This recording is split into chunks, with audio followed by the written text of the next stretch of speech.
Hey everybody, welcome to another round of Canje Plays, and today we are getting back into Middara. Okay, so I've had Middara on the brain yesterday while I was playing Veil Wraith. I love Veil Wraith, I think it's a great game, but all I kept thinking about was combos. How do I match this? How do I want to build this character? Like the character build system had me completely entranced. So let's see, we got RC the High Dwarf. What's up? What's up? Brian, welcome, welcome. And Adam, what's going on? Welcome. Pull up a chair, everybody. Pull up a chair. We're going to have some fun. So I tweaked my characters a bit, had to go back, sell some stuff, change stuff, but the money still all worked out. It took myself from my 11 ending goal to 1 gold after I bought everything to get everybody set up with what they need for what's going on. So I'm so excited to show you those builds. But first, a couple things. One, thank you, my YouTube subscribers, so much for joining me and liking the videos and enjoying coming to the table and play with me. Two, thank you, my Patreon members. I appreciate you so much. Three, I was in the One Stop Co-op Shop Discord and I posted a thing in there that says I like Middara more than Gloomhaven, and it wasn't like backlash or anything, but it was just more the thumbs down or why is that type of thing. So I said I would explain why. Gloom, just because I like Middara more than Gloomhaven does not mean Gloomhaven is a bad game. It's a great game. It's a really great game. It has solid mechanics. It does have its moments where it annoys me, but those moments are like this small, and it's a lot of fun. I think Gloomhaven's great. What fails for me for Gloomhaven is it has no story. It is a it is basically, I feel like I'm on a side mission all the time. There is no main story, so therefore that makes it lose for me because it's like, oh man, this game's strong. It's really great. It's really great. It's really great. It's really great. It's really great. Eh. and that's where it's like you're losing me a little bit. But Middara has a story. I like it. So it has a character building system where you can configure the characters any way you want. You're not stuck with a specific class. I like it. It has, oh, did I say story? I like it. Um, the push your luck aspect is higher in Middara than it is in Gloomhaven because Gloomhaven it's cards, Middara it's dice. You know how I am with dice. So I just wanted to run through that to say I don't hate Gloomhaven. I think it's a great game. I just like Middara better. Okay. Okay. That out of the way. That out of the way. And I'm putting down, I forgot to put down my Energon cubes for my 3 people. I'm showing my age again by saying Energon cubes. Alright. Cool. You've heard enough of that crap. Okay, so let's go ahead, get some information, get down to the table, and get back to these nutty 4 people who are behind me and see what adventures await them. But wait, Canje, what about the story? It has a story too. All right, Middara 8.8. It's gone to wow, it moved up. It was at 791. Yes, 2 days ago. Now it's at 784. So it's moving up. I don't see, I don't see why this game is not higher, and it could be because not a lot of people knew about it until not a lot of people knew about it. Maybe that's it, or it came out. It wasn't a lot of fanfare about it like it is now. I know Rob at Rob's Gaming Table. Everybody knows Rob. He's fantastic. Him and his wife Mel are. He's fantastic too, by the way. Are doing a playthrough of it, which brings a lot of notoriety to the game. So therefore, with that effect that they are having, it could be that the sales are going up and it's going really well. But I think it should be higher, and hopefully by the end of the year it will be, and we'll find out. Thematic at 80. Best played 4 players, no choice. There's a variant for you to play for 2, but and then age 15 plus and weight 3.88. I'm playing solo 4 players. You can play 2-player. I'm not gonna doubt you for it. It's just that's not my bag. Gloomhaven's like Call of Duty, Middara, Final Fantasy. Both have their place in the world. Agreed. Agreed. I just prefer Final Fantasy over Call of Duty. And that's true. Final Fantasy US 3 Japan 6 was my first Final Fantasy game I played. It's the best Final Fantasy game ever made. No one can tell me different. I'm sorry. Because everyone will say, well, what about 7? Did Sephiroth destroy the Earth? No. Kefka did. So, once again, that's my nerd showing, but Final Fantasy 3 to me is the best Final Fantasy game ever created. Okay, designer Clayton, Brooklyn, and Brenna and Ian made this wonderful game, and a wonderful group of artists made some great JRPG art, some anime art for you to enjoy. Fan service heavy, but still beautiful art. Published by Succubus Publishing Game. And okay, down the table, let's talk about builds because I'm excited. All right. So let's talk about builds. I did a lot of research online, looked at builds, looked at forums, looked at all these different things that were going around for it. And I settled on these 4 builds. These are who they are going to be that I'm building. Nightingale's my archer. I got her a longbow, the True Flight arrows as her relic. I got her the quiver as her accessory because I don't want to pay more for it later. And she got in the cult shirt that gives her a little bit more movement to get close in the fire. My plan for Nightingale is to turn her into basically a sniper. She's going to be like an archer sniper, or if I can find a really good gun, if that's in armor, that. But she's better than, yes. But she is going to be, I'm going to try to turn her into a sniper. I want her to do maximum damage to 1 target. That's what I'm looking for, because when I fight bosses, if this is like a JRPG, when I find a boss, I want to burn that boss for as much as possible, and that's her job. So we got her a longbow, which for people who don't have the game, I can pull this up. The longbow. We got her a longbow. It says if you haven't made a move, action this turn, your attack roll gains +1 to the attack roll. Not the damage, but the attack roll. If you gain this bonus, you can't move. And I roll, her dice roll shifts from being a purple and an orange to a white and a purple. But she gets range 6 on it. Oh, but wait. Then I got her the quiver.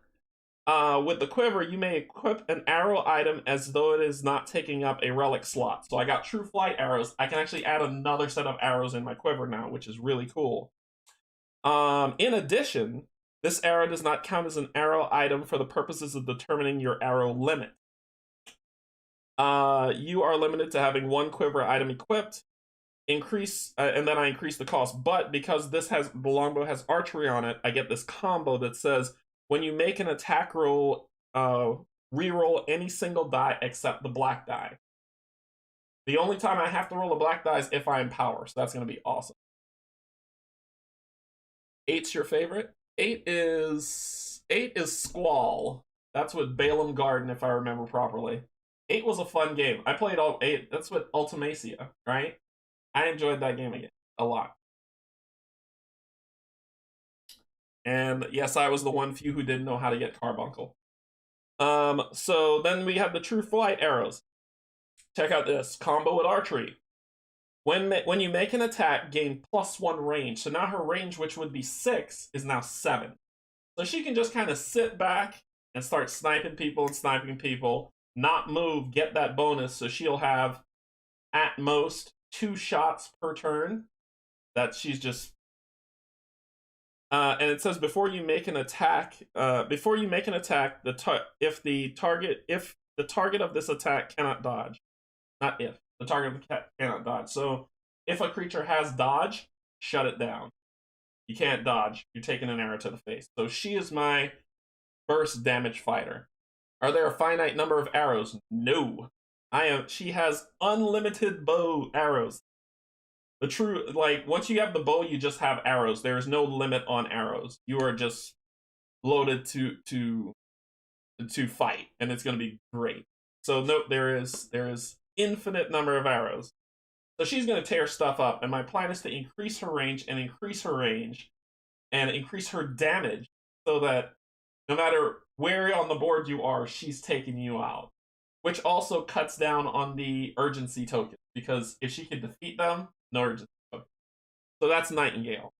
Her ability that I grabbed is I went to subterfuge. So it's kill the messenger, and it says if you have a two-handed ranged weapon equipped, which he does, when making attack, if you roll the lowest result on a combat die, like I do, you may change a single die to the highest result instead. So if I roll a 1, I pop it to the highest number that's on it, and that's awesome. So or on a white die, it's a 2. So if I roll a 2, I can pop it to a 7. Like I said, burst damage. I want her to break somebody's face. So that's Nightingale. All right, Zeke. Zeke, I had a hard time with because I'm like, I was listening to some advice and people were saying, don't waste Zeke's ability to do this reroll dodges and stuff like that. So you want to make Zeke kind of nimble and think about what you're doing. So I saw this one build and then I tweaked it a little bit. But basically what Zeke is going to be is I want Zeke in the end to do roughly about 5 to 6 attacks per turn. And so I've begun to build that build to do it. And what I've done is I've given Zeke back his short sword like he had before, so he's got that. But the other short sword I sold, and I got him a Katar, which is a mundane weapon. It's the Canje card. It definitely is my card. This Katar is a light weapon, so it pairs with the short sword, and it gives me +2 armor piercing. So people with armor, and it gives me backstab.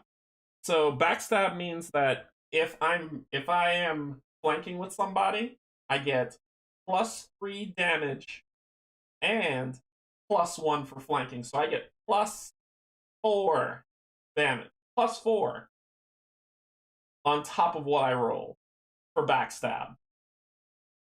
He is my stabby guy. I also got him this relic called Fight Drive. And all it is once per encounter make an attack. So that's for like the hard to kill guys. I'm going to, let's say he has full SP. Attack, attack, attack. I'm already at 3 attacks so far. Oh, but wait. I've got Blade Works.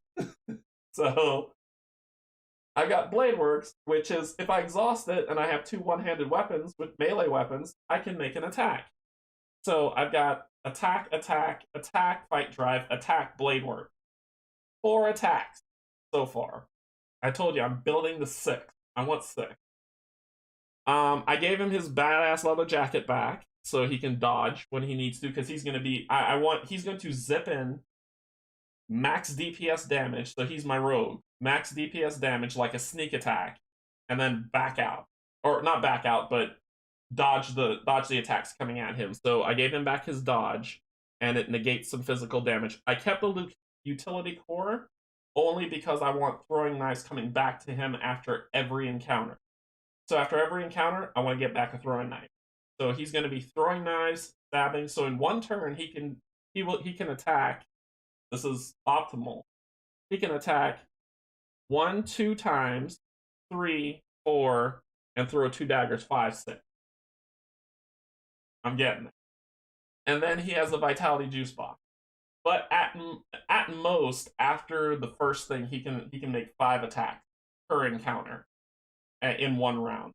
But I'm working on it. I'm tweaking it so it goes. So that's going to be Zeke. Rook. I had a really hard time with Rook because I started saying, okay, I'm going to make Rook into a shapeshift.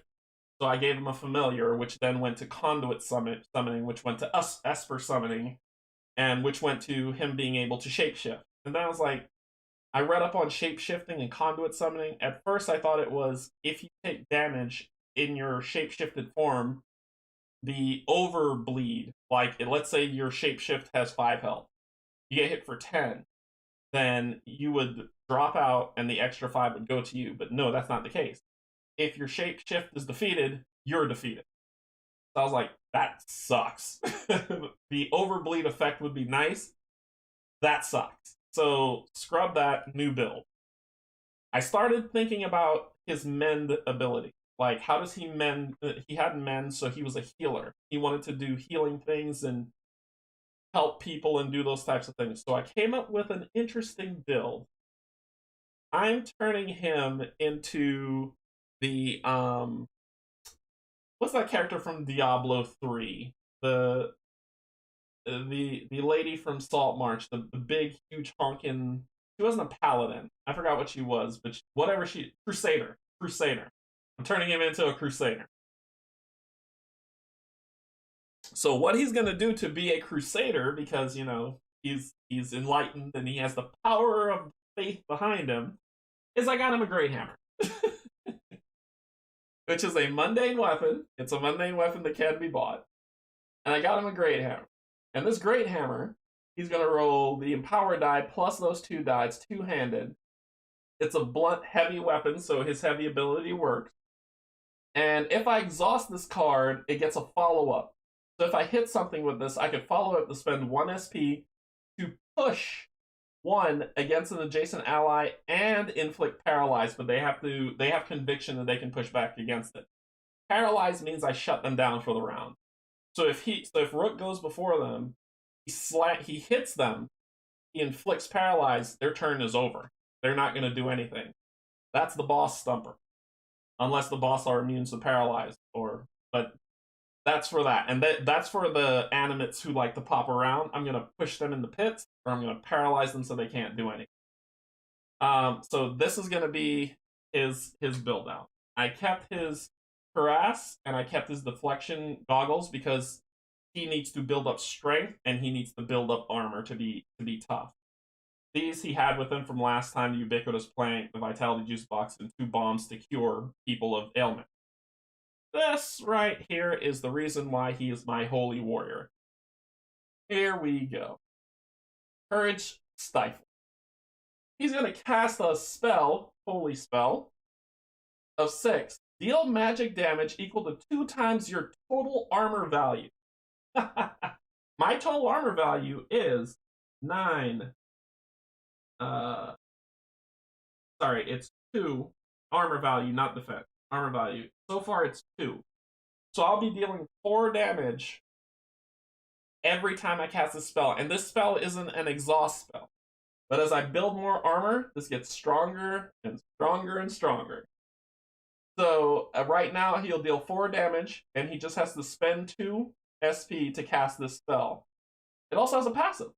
A single combat die of your choice that is printed on an equipped shield or blunt weapon is considered a spell casting upgrade. Oh no, that's a blunt weapon. So a single combat die of your choice that is printed on an equipped shield here or blunt weapon is considered a spell casting upgrade. He's gonna be strong. He's gonna be very, very strong. So he is going to be my crusader. His job is he will be doing healing, he will be doing massive amounts of holy damage, and then he's going to follow it up with a nice great hammer to smack somebody upside the head. It's going to be great. Remy was another tough one because I decided on Remy today, actually. I've been trying to look up what she can be. I was like, okay, well, she can be an archer because she can fly and shoot a bow and arrow. Gives her nice range and movement and mobility around the board. Then I was like, it's been done. It's been done. I'm sure like there are 10 billion builds with Remy with an arrow. I want to try something different. Then I thought about one of my favorite game series called Final Fantasy. This is a JRPG. Final Fantasy had this really cool character called it's in every single game and he goes by different names. But in essence, he's a dragoon. And so I'm turning her into a dragoon. She has wings for flight, so dragoons can leap high into the air, move about, and then come down and smash people as hard as they can, dealing crazy amounts of damage to people around them. So I'm building Remy into a Dragoon. And I've given her for this lovely mundane weapon that is a halberd. So it's a pole arm halberd. She rolls 2 white dice. It's two-handed. It has reach of 2. And it also has provoke. If you miss with an attack using this ability, exhaust this card. You may not use this ability until this card is unexhausted. So basically, I can provoke. And what provoke means, good people,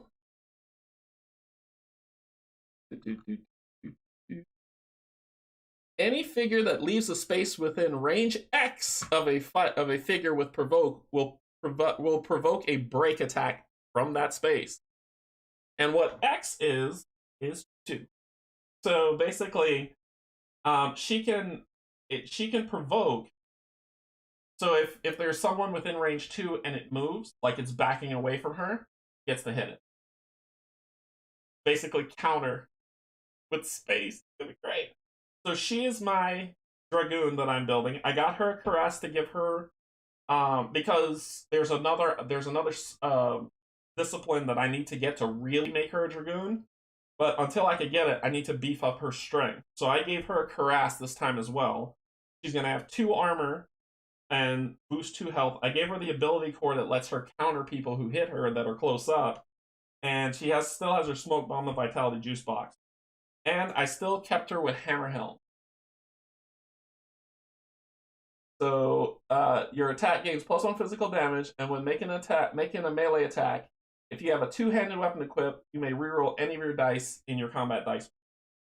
So we've got our Archer, we've got our DPS Madman Rogue, we've got our Crusader, and we've got our Dragoon. And that's how I'm building them out. So there's my builds that I decided on. And you will see them evolve. Hers I'm super excited for, because when I get there's 2 disciplines I need to pick up, and when I pick them up, you're gonna see her shine. Like, yeah, it's gonna be great. Okay, so we did a lot of foreteller listening last time at the end, and all that selling and shifting got me down to 1 gold. So all I got is 1 gold left. But each of them have 2 XP left over to spend. So whenever we finish this arc, we'll get more XP, and then I'll do more upgrades to them. And that's it. So we starting on a dangerous path after we followed after we were at a party, and we heard that someone had broken into the vault, so we're sneaking down to the vault to do some fighting. And it's going to be good. It's going to be good. Okay, cool. So let's get into a dangerous path. Whew. I'm so excited to see how they play out. I've got the board already set up, but let's go. You quickly gather your senses of creatures amass up ahead. Loose patches of rock are scattered about the ground, and broken floor stones give way into pits that descend out of sight. The perilous walkway feels as if it could collapse at any moment.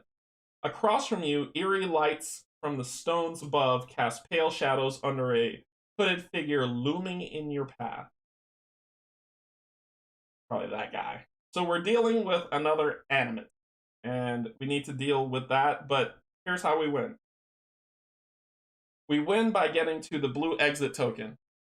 That's it. That's how we win. This is not part of the mast, so I don't need to accumulate points, so if people go down, they can go down. Lose condition, all adventurers are defeated, and there's a blue loot token right here for me to pick up. Encounters will trigger a lose condition. Encounters will trigger a lose condition if players earn too many urgency tokens. So we know that if we get fought, as soon as a player have 4 or more urgency tokens, all adventurers are defeated. So 4 urgency tokens are our problem here. North is this way. That's north. Okie dokie. There's no other special things. Yep, no other special things to do. Let's have some fun. So happy to be back in Middara. Dragoon Layla, that is right. Alright. So we grab all this up, shuffle these around. They're at full health. All powered up. Round 1. Fight.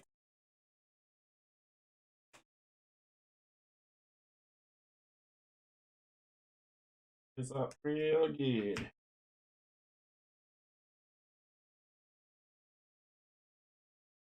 Alrighty, let's do the thing. Nightingale goes first. March, Zeke, Rook, Cave Sickles, the Animate, and then finally Ren. Okay, so Nightingale's at range 7 to shoot something in the face. Now, there is no. This is the only thing that is obstructing line of sight, which means they can see me and I can see them. This is tough terrain. This is normal terrain, but this is death. So there's a lot of death around here. Lots and lots of death. Alright, so Nightingale goes first. So 1, 2, 3, 4, 5, 6. So she just has to get here to shoot that purple one. What she's gonna do? She's gonna spend 1, 2, 1, 2, 3, 4, 5, 6. Does she has +1 movement? Yes, she does. 7. Because of her occult shirt. Now it's 1, 2, 3, 4, 5, 6 away. And lovely, lovely, and in line of sight. Perfect. Oh, I'm dropping. Alright. So she's going to spend 2 to attack. She rolls a purple and this. Let's see. What do we got? What do we got? Nope. That's cool to do that. Before you make an attack, target of this attack cannot dodge. Well, it's a cave sickle, so it doesn't dodge. So I don't need to burn that. Kill the messenger. If you have two-handed, remember if I roll low, that goes better. I did move, so I don't get the +1 to my attack roll, but we'll see we'll see what's cooking. So let's see what we get. So I rolled a 7 and a 6 of a 13, so that's a 13. All right, let's see what happens and some good stuff with it. So their shielding is their defense is an 8. Their their defense is an 8, which is I gotta do math in my head. I think that's 7 over. No, that would be 15. 5 over.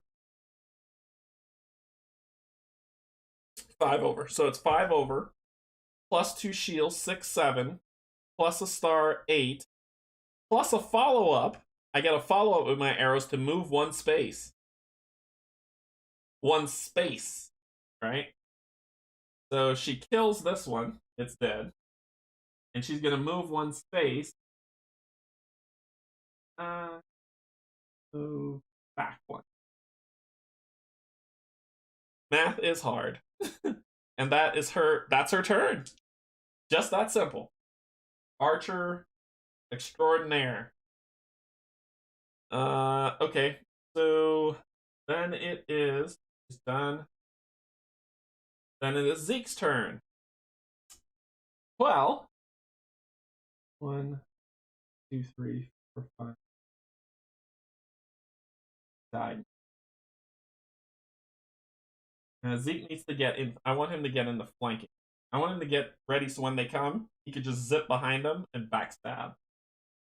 So he's going to move 1, 2, 3, 4, 5, 6. And just chill right there. Yep, he's going to start building up his charge to do his damage. Yeah, very solid turn for Nightingale. So he's going to start. So he's going to build up his charge for next round. Okay, that ends his turn. Rook's turn. Well, Rook needs to get 6 next to the stuff. So 1, 2, 3, 4, 5. The 1, 2, 3, 4, 5, 6. So I'll put him here to fire at that guy. With Courage Stifle, which would do damage. 4 damage to it. Not enough to kill it. Not enough to kill it. The spellcast upgrade. Let's look that up. I'm learning stuff as we go too, so I will be taking pauses to be like, what the heck? Spellcasting upgrade. Spell action. Spell like abilities. Upgrade? Upgrade. There it is. I don't think it's time to use that yet, because I don't think it'll be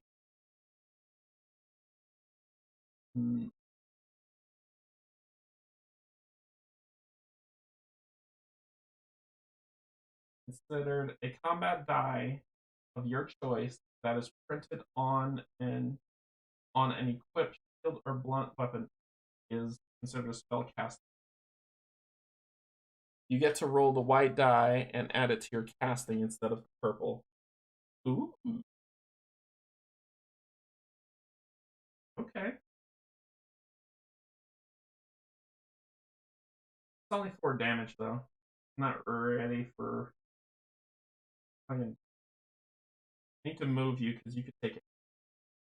So you go 1, 2, 3, 4, 5.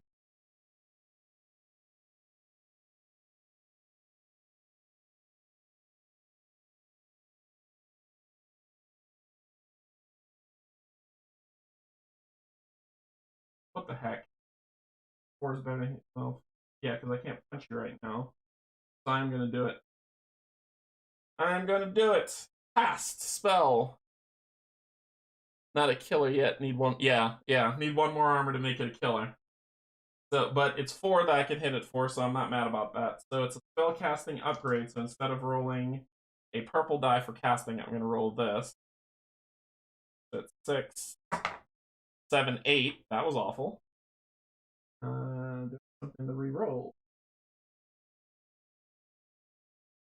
Nope. So it is going to try to resist with 2. Which is a 9. It does resist. Nothing happens. That's unfortunate. And that ends my turn. Alright, Cave Sickle's turn. This off. First one is red. Is the opponent adjacent? Nope. Is there an opponent within range 4? Yes, there is. Make a ranged attack, range 4. Right? 1, 2, 3, 4. No, there's not. There's not an opponent in range 4.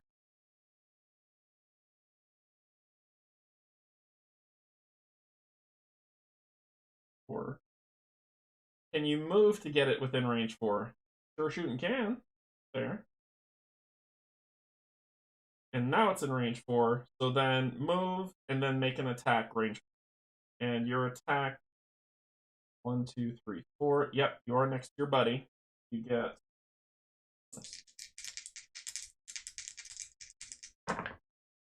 2 and 2. Swing and a miss.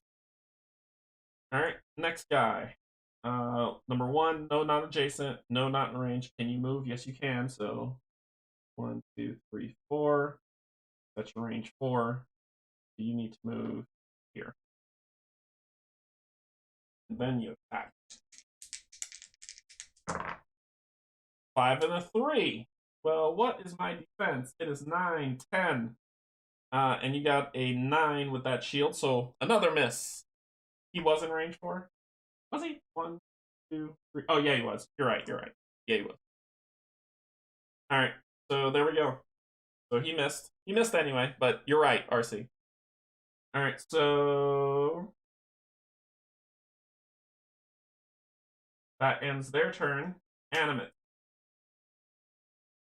Oh, what do you want? Does the animate have any damage? Nope.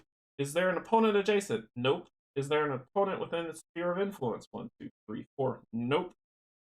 Can it move and attack an opponent within range 4? Well, it has movement of 6, so 1, 2, 3. To get in range 4, it'd be 1, 2, 3, 4. So it'd have to get where this thing is. So let's 1, 2, 3, 4, 5, 6. Nope. 1, 2, 1, 2, 3, 4, 5, 6. Nope, can't do it. Can't do it. You're not gonna do anything. All right. Okay, that ends that. It is Remy's turn. My Dragoon.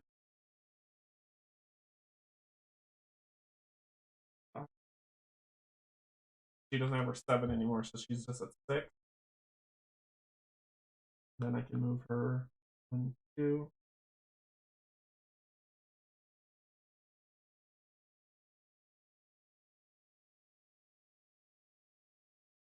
All of that. We're ready for the next round. I'll end that. End of round proceedings. Anything special happens? Nope. Start a turn, resolve all abilities and effects that happen. Nothing. Status phase, nothing with status on it that's going to happen to anybody. Refresh. Refresh. 3. 3 back. Do your 3 back, and you get full up. You are where I want you to be. He's guarding the loot, yeah. So you are full up. Okay. Can we shuffle these up?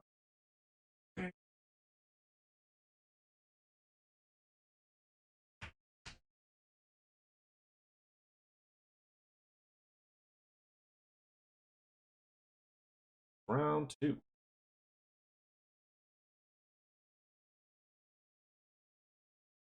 Alright. Who's up first? Remy. Then the Cave Sickles. Then the Animate. Rook. Nightingale. And so Remy's up first.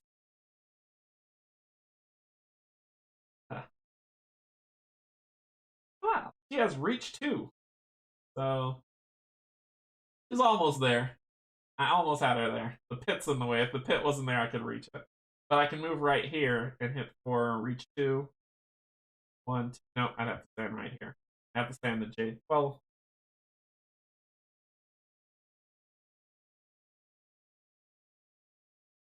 adjacent attacks is a weird reach.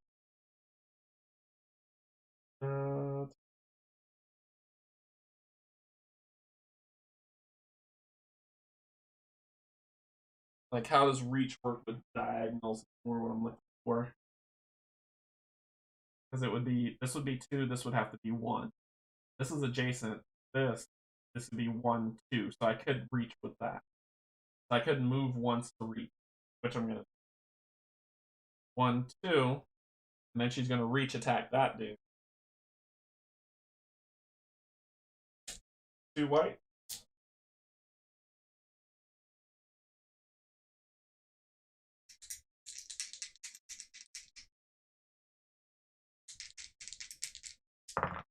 Rolled that, which was trash. I'm going to use Hammer Helm to exhaust. You may reroll any dice in your dice pool. There we go. That's what I'm looking for. 7 and a 6, so 13. Same. That's 5 overage. Plus 2 is 6, 7. Plus the star 8. Plus the other 2, 9, 10. Crush. Remy the Dragoon. So there she goes. That is her turn. Next up is the Cave Sickle. Is an opponent adjacent? Nope. Is an opponent within range 4? 1, 2. Yep, Remy is. Make an attack, then move. Ooh, you don't want to do that. You don't want to do that, but sure. Make an attack. Well, it's just you, so you're rolling 2 whites. Good roll. I'm either rolling 7, 6s, or 3s. So that is 13 on her 9, 10. So 3 goes over. Plus 1 per each. 4, 5, 6, 7. Minus 2 shielding. Going to 5 damage. So she takes 5.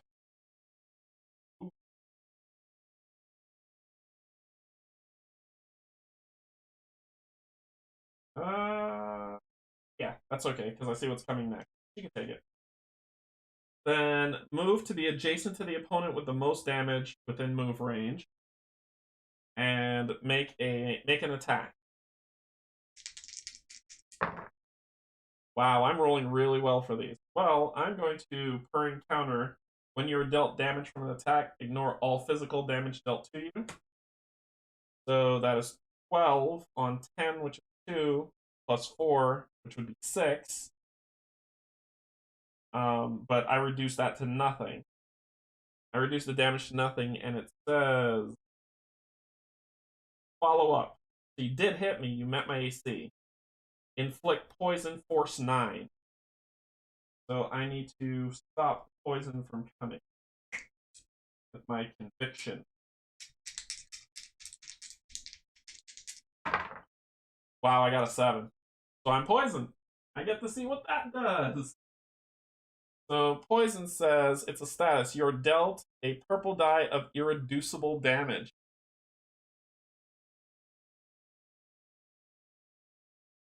So Remy is poisoned. Wow, that happened terribly. Let's see how we get rid of poison. Plus, but she's going to counter. She's going to counter that attack. And roll these 2. That's what's wrong with it. Roll 6 and a 4, which is a 10. On your 8, so that's 2 going through, plus heals, which is 4 going through, so I hit you 4.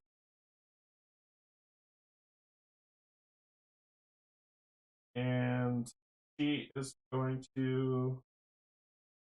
No, that doesn't say at any time. So she's gotta wait. So that is that. I could get rid of poison by actually Brooke can help you. Brooke can help you.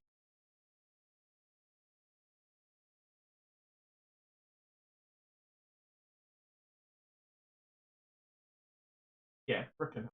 He'll be alright. Alright, the animate. Is their opponent adjacent? No. Is there an opponent within your sphere of influence? No. Can you make a move to get to range 4? So it would be 1, 2, 3, 4. 1, 2, 3, 4, 5, 6. Nope. 1, 2, 3, 4, 5, 6. Nope. Can't do it.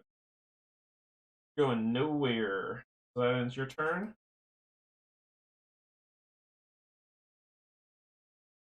Yeah. That bomb's getting doing the on her for sure. All right. So first, Rook is going to use the magic bomb to get rid of poison off of you. That gets rid of poison. Bomb gone.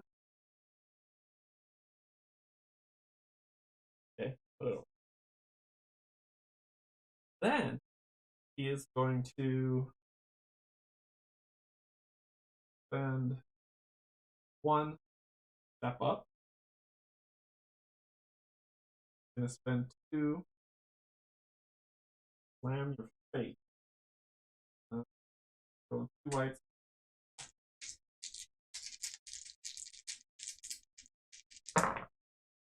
Wow. It's gonna be that type of day, folks. It's gonna be that type of day.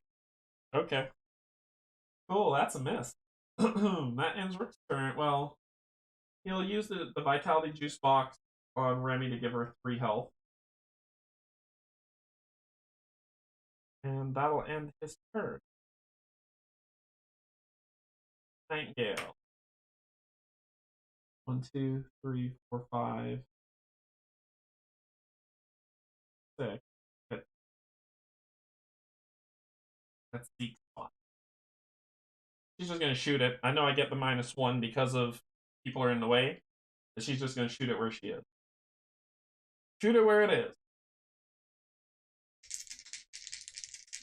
I got an 8, which is your defense, but I got a shield. Does that do anything? Nope. Get a book. Nope. What else can I do? I didn't move, so it says when you make an attack, gain +1 for range. So when I didn't move, I did not move, so I gain a +1 to my attack roll, so I'm at a 9. So I hit you for 1, takes you to 5. And I think that's all I got. Yep, that's all I got. Right? Deep. Deep. Oh wait, but I got the -1. I got the -1 because there's somebody there. So it would have been +1 -1. So it wouldn't have done it. Alright, how can I kill you?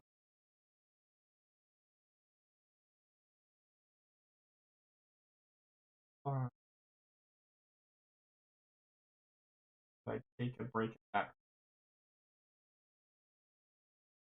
That's okay. One, one, two, three, four, five,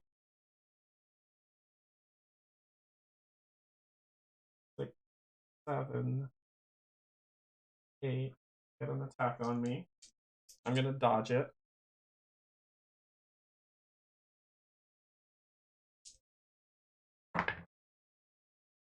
Okay, so I got one shield. Roll a 7 and a 4, so that's an 11. I am at 9, 10, 11. So you meet it. We're gonna do 1, 2, 3 damage, but I reduce damage as a passive too, so I only take 1 damage. And then I'm going in. Purple, black. Actually, 2 white.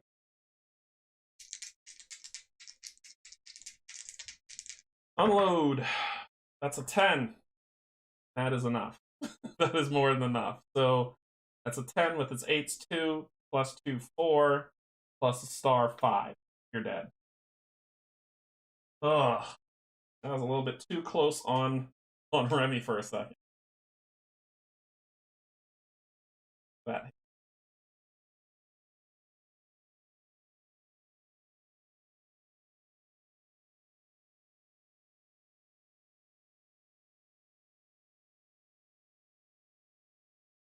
All right. I get.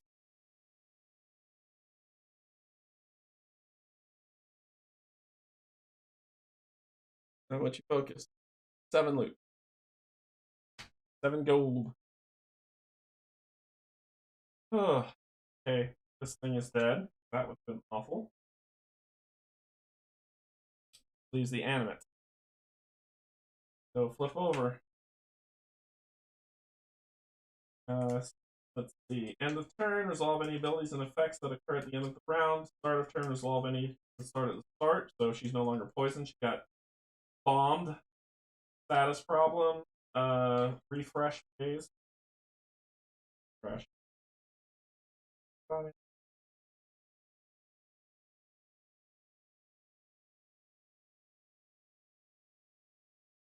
Pull up. Alright. Now to deal with this animate. Does the animate have a push? If it doesn't, I'm afraid. Destroy me though. So I'll say we're gonna try to take out the animate because I want that chest. But if we can't, I'm gonna have somebody at the exit ready to go to end this. Alright, so what do we got? The animate goes first, which is great. Remy, Zeke, Nightingale, Rook. Okay, so number 4. Okay. 1, 2, 3, 4. So can you get 1, 2, 5, 6? 1, 2, 3, 4. Yes, you can. You can get the Zeke. You can get the Zeke. 1, 2, 3, 4, 5, 6. 1, 2, 3, 4. Yep. You could do the last thing. Can you move and attack an opponent within range 4? Yep. 1, 2, 3, 4, 5, 6. And then you attack, killing an orange. I'm so gonna dodge. I'm so going to dodge. And you would have gotten 3 back. You would have gotten 1 extra. 3 back. Snake eyes. Oh, thank gravy. It's a 3 and a 4. Thank you, terrible rolls. That's a 7, so that's a miss. Woo! Oh, it says when making a dodge, so I can. When making a dodge, re-roll your dodge roll. So that spell Would have added 2 more, and I would have made a dot. That's how that works. Okay, so it missed. Then what? The first time each turn the animate hits with an attack, which it did not. So it missed. So it says move and then attack, so that ends your turn. Okay, you're done. I don't feel like getting break attacks going past you. I need Rook to go past you. You're in a very not great place. You're in a not great place. I can move Rook here and hit you. There's a thing I saw in here about that. Here it is. So, nope, that's elevation. It's the thing about hitting people with diagonal when you're diagonal to them with push. And I gave an example because I don't want to go back. I want to move them diagonal. So Rook can probably knock him in that hole and kill him. But I need to find. Here it is. Push pull. Push is the ability that moves an opposing figure away from the nearest space that the figure using push occupies. The target of the push must only move in the spaces that are farther from the figure using push. This movement must move the target of the push directly away in a straight line. If the target of the push is positioned diagonally to the opponent causing the push, then the target of the push must choose the most detrimental direction to move. So example, the Earth Loa uses push ability, which causes Zeke to move 3 spaces in a straight line from the Earth Loa. Zeke is diagonal to the Earth Loa and has to choose to move south or west 3 spaces. Choosing to move west to space A would move him into a tile edge and deal 1 irreducible damage from the extra space he cannot move. Moving south would cause him to leave dangerous terrain and be defeated. Because it is the most detrimental option, he must choose to move south to that and be defeated. So, is it still in a straight line? That doesn't make sense. Has anybody read that? That doesn't make sense to me. If I'm at a diagonal from you and I hit you, you move in a straight line. Why won't you move diagonal? It's like a nudge into a new tile. That's a strange rule. So it's basically if I hit him, he would move here or here.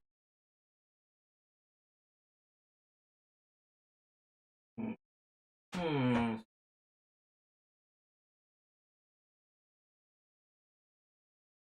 Well, it's Remy's turn, so I can think about it. Remy could do one. She can fly. 1, 2, 3, 4. Going for the chest.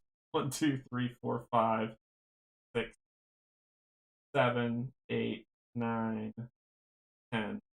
That would be all her flight movement to land on the blue chest. And you guys enjoy chuckling. So that's what she's gonna do. She's gonna use all her. Oh no, she can't. Can't. Flight costs 2, so 1, 1, 2, 3, 4, 5, 6, 7. Well, it'd be 5, 6, and then 2 would put her in the pit and she'd die. The only way to get that chest is to not move. Not move right now. Okay, we could do 1, 2, 3, 4, 5. It moved in the wrong place. 1, 2, 3, 4, 5, 6. I have to put her here. Here, and then she could 1, 2 attack. So at least she can try and attack. So, no, she can't. No, she can't.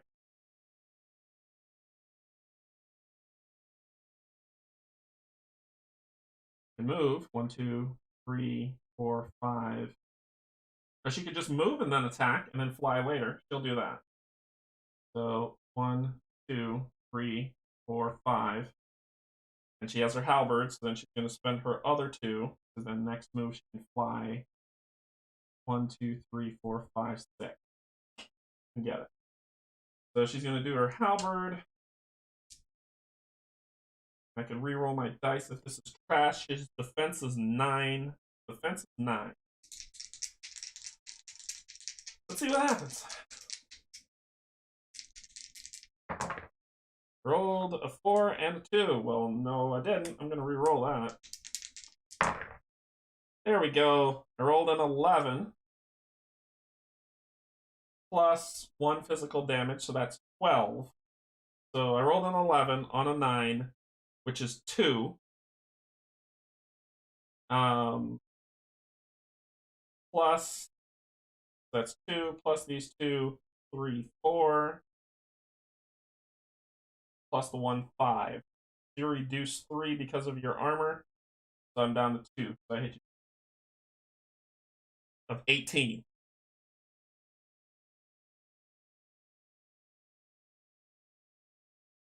Slowly building her up. Slowly. Alright, that ends her turn. See. 1, 2, 3, 4. Put him there. And then he can hit. And try to hit. Ugh. You can get 2 attacks on you this round, not 3. So let's see what you can do. 1, 2, 3, 4. Do I want to move that one? No, I don't. 1, 2, 3, 4, 5, 6. 1, 2, 3, 4, 5, 6. There we go. Now I can hit you. So I'm going to per encounter. To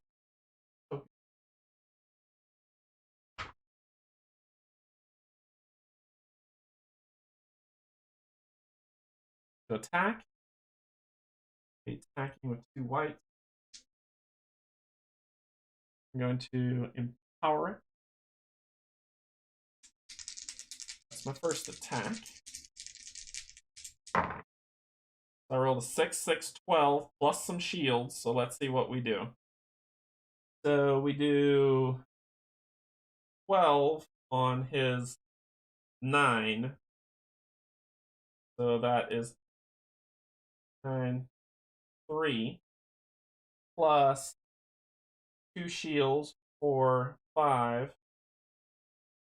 Oh, did I tell you got armor piercing too?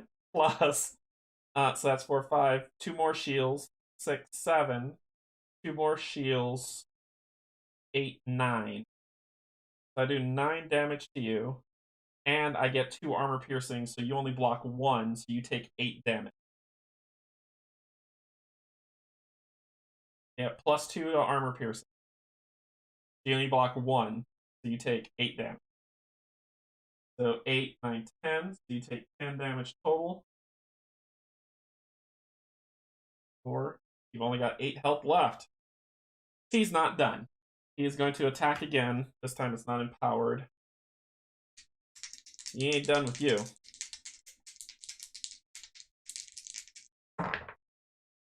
That is 10 on your 9. So that's 1 plus the 2 shields, 2, 3. You block. Your shielding is 3, but I got 2 armor piercing, so you only block 1, so you're going to take 2 extra damage for that. So you got 12 damage on you. Zeke put 12 damage on him. What? Can I attack you again? Yes, I can. Yep, 18 health, huh? Well, I'm going to throw a throwing knife at you. Which is for 5. This shield, I think armor does block that.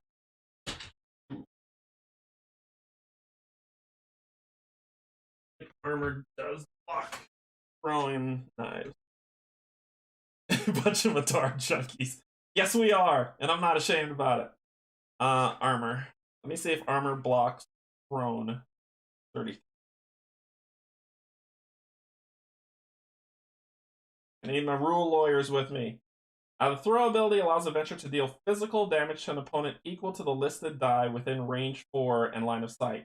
This is not an attack, and no attack roll is made. You simply roll the die and deal the damage. As such, the damage cannot be dodged. Lastly, armor still reduces damage dealt this way. So I rolled a 5. you have this one doesn't have armor piercing because it's not the Qatar. So you block 3, taking 2 more damage. 1 round, 14 damage. He's going to become a dangerous man. That ends his turn.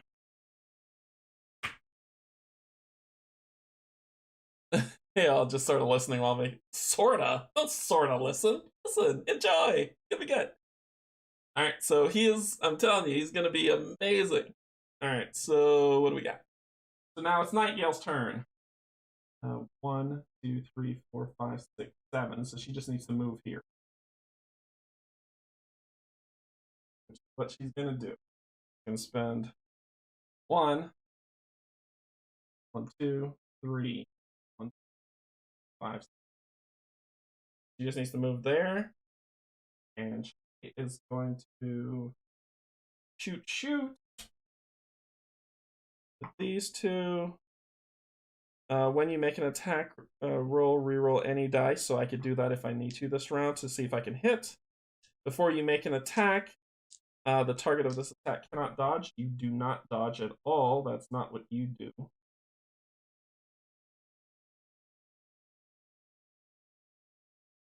Okay.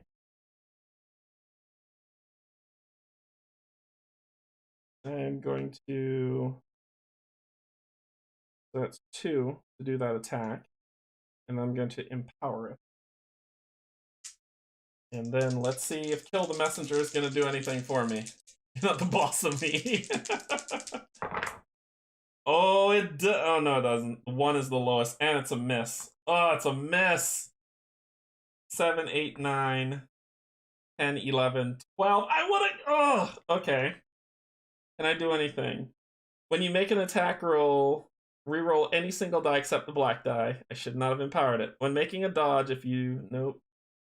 This one says if two-handed, if you roll the lowest result on a combat die, this is a combat die. No, this is an empower die.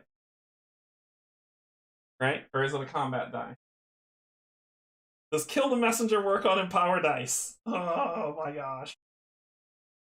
I want to see what's considered a combat die. Because that is the lowest you can roll. That's a crit fail.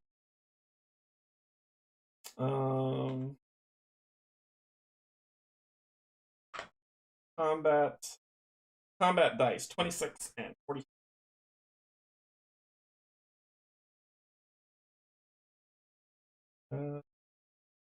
What?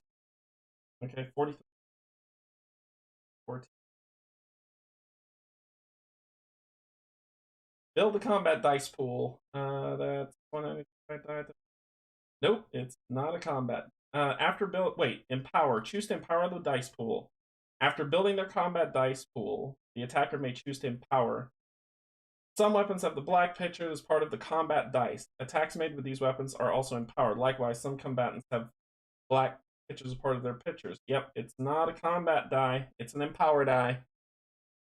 Sad face. That was a miss. Oh, that would have been so nice.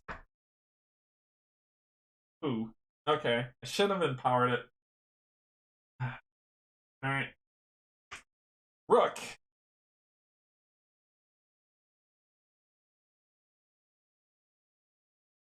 I mean, I can hit you from here, but it's just 4 damage, which puts you at 16. What do you do if people are around you? Is there an adjacent opponent? Attack. Move up 2 spaces farther from the attack. From target, this movement does not provoke break attack, so you just kind of move away. Did you heal? Come on, I need something to hit you.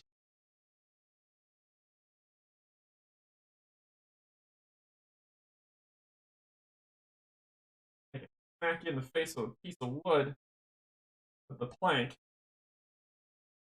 Roll the purple die and hope I roll enough to then cast the spell on you.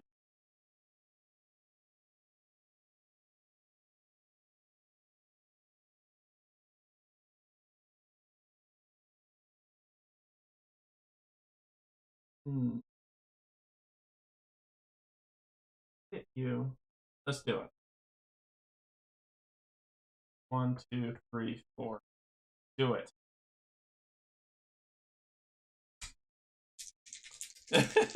Greedy boy. Let's do it.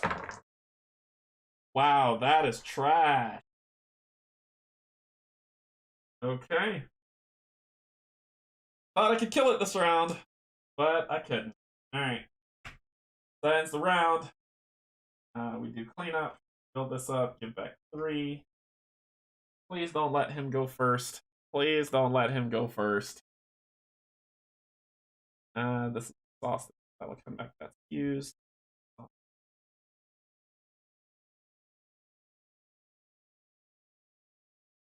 Oh.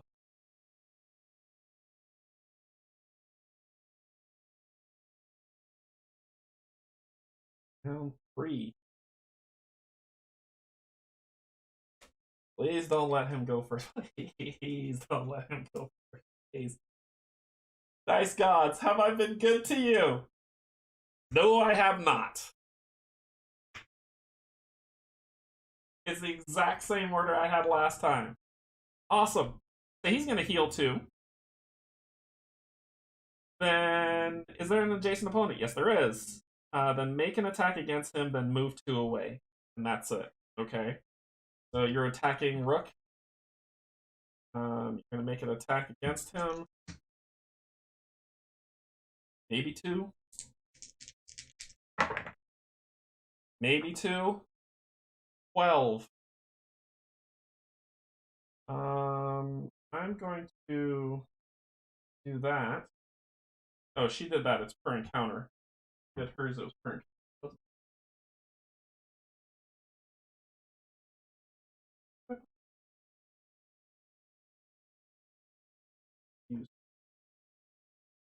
But he's going to use his now. Don't want to get any damage. The amount of damage that's about to come in, he doesn't want to. So it would have been 12, had 9, 10, which would have been 2.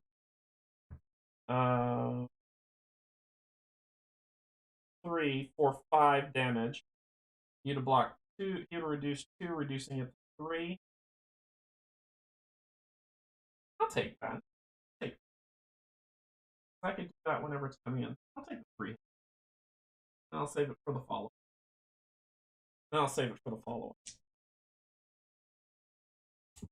Then he's going to. This is the first time he's attacking, so he gets to do it again, which is a 9. It is 9, 10. No good. He had been a 10, 10 even. You don't do any damage. Then you'll move 2 away. 1, 2. Without provoking break attacks. Okay. Who's up first? Yep, that's all you do. We need to always stay close to this guy. That's the trick. Okay, so if he's in Sphere of Influence, his spell casting is what hurts. We just need to stay close. So Remy.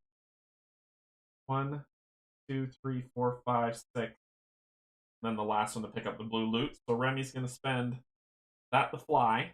1, 2, 3, 4, 5, 6. Then spend that to pick up the token. And let's see what we get.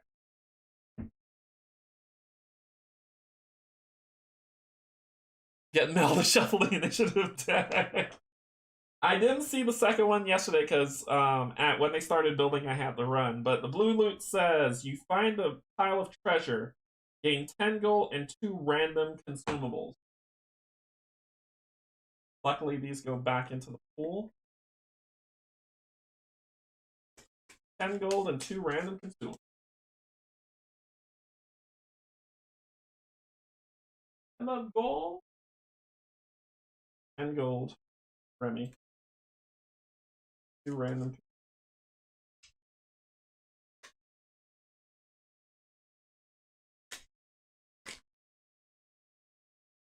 One, 2.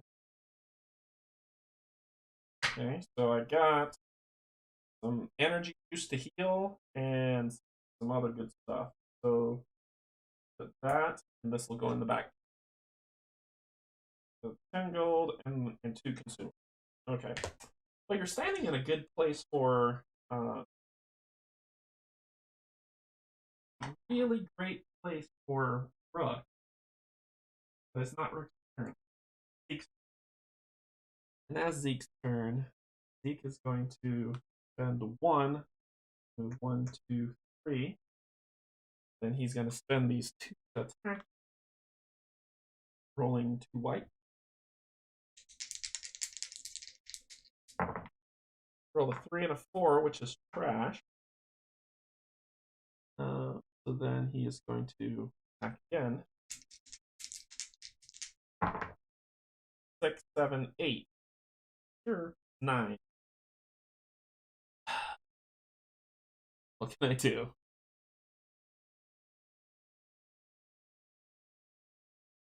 This reroll one of your white dice. Yep, gonna do that. Reroll this too. There we go. Thank you. Oh, it's not even an exhaust. Yeah, exhaust. Reroll one of your combat dice. Yep, and I did. Okay, so let's see what we do. So we got 12. 12 on 9, which is 3. Plus 2 shields, 4, 5. Plus 2 more shields, 6, 7. And I have armor pierce, so you only reduce 1, so I hit you for 6. I killed you. I killed you with 6 damage. Oh, yes. That's 18. That's 18 right there. So he dies. And I did draw loot. Oh, I did draw loot for the first one. So he dies. The animate goes down. Down goes Liston. So he's dead.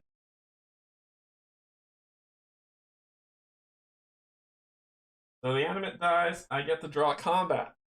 I told you Zeke is going to be a machine. And then we just carry on.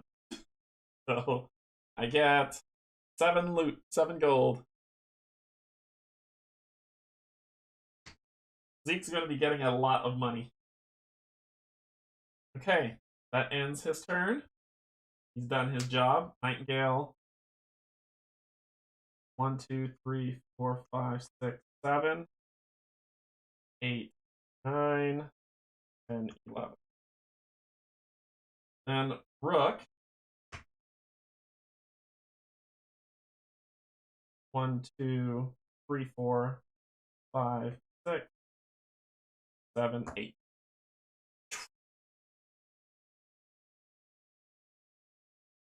There, I killed one. Are you happy? Are you happy? I killed an animate. Alright, so each party member gains 1 XP, continue to rumble in the dark. Wait, can I get a restore? Can a brother get a restore? Each party member gains 1 XP.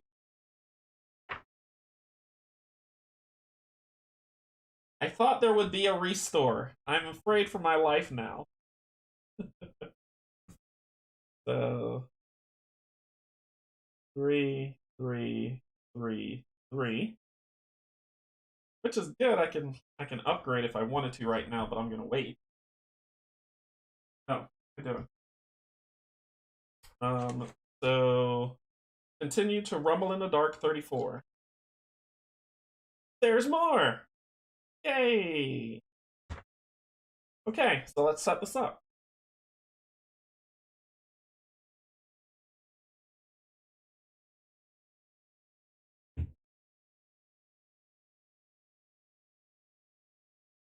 I'm happy because you got many more ahead. You know, it's always good news with you. That's what it is, RC. It's always good news. Alright, so what are we looking at here? I got all the tiles here to set up. I just find this.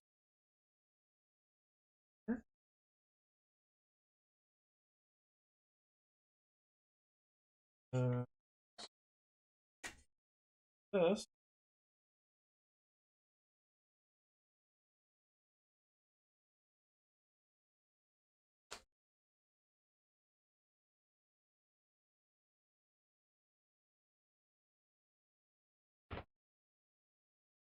Here.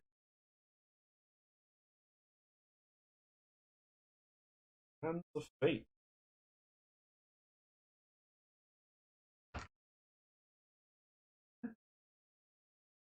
And then the river. So there's a current. Of course there is. There's a water loa. Of course.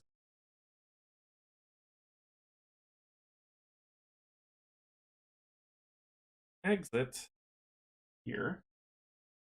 There is a chest. Chest here. Going on over there? Something crazy?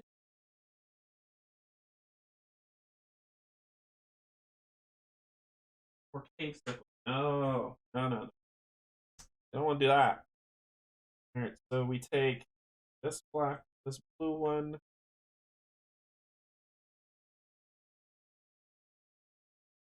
This chest, this chest, this chest. Shuffle them up. One of these is going to be our black chest.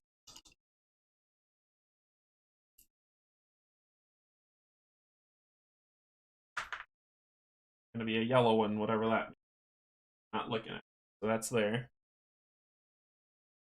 What else we got? We got 2 animates and 1 water loa.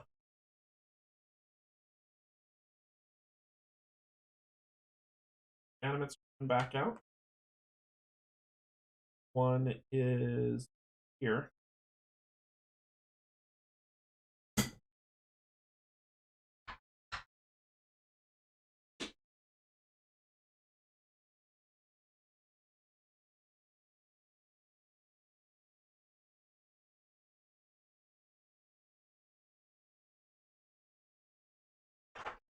The other one is purple.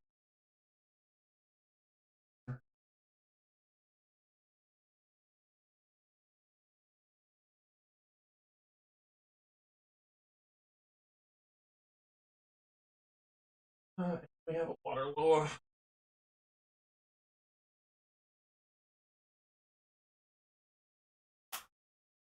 One water loa here. You know it's not just one, right? That's gonna be right.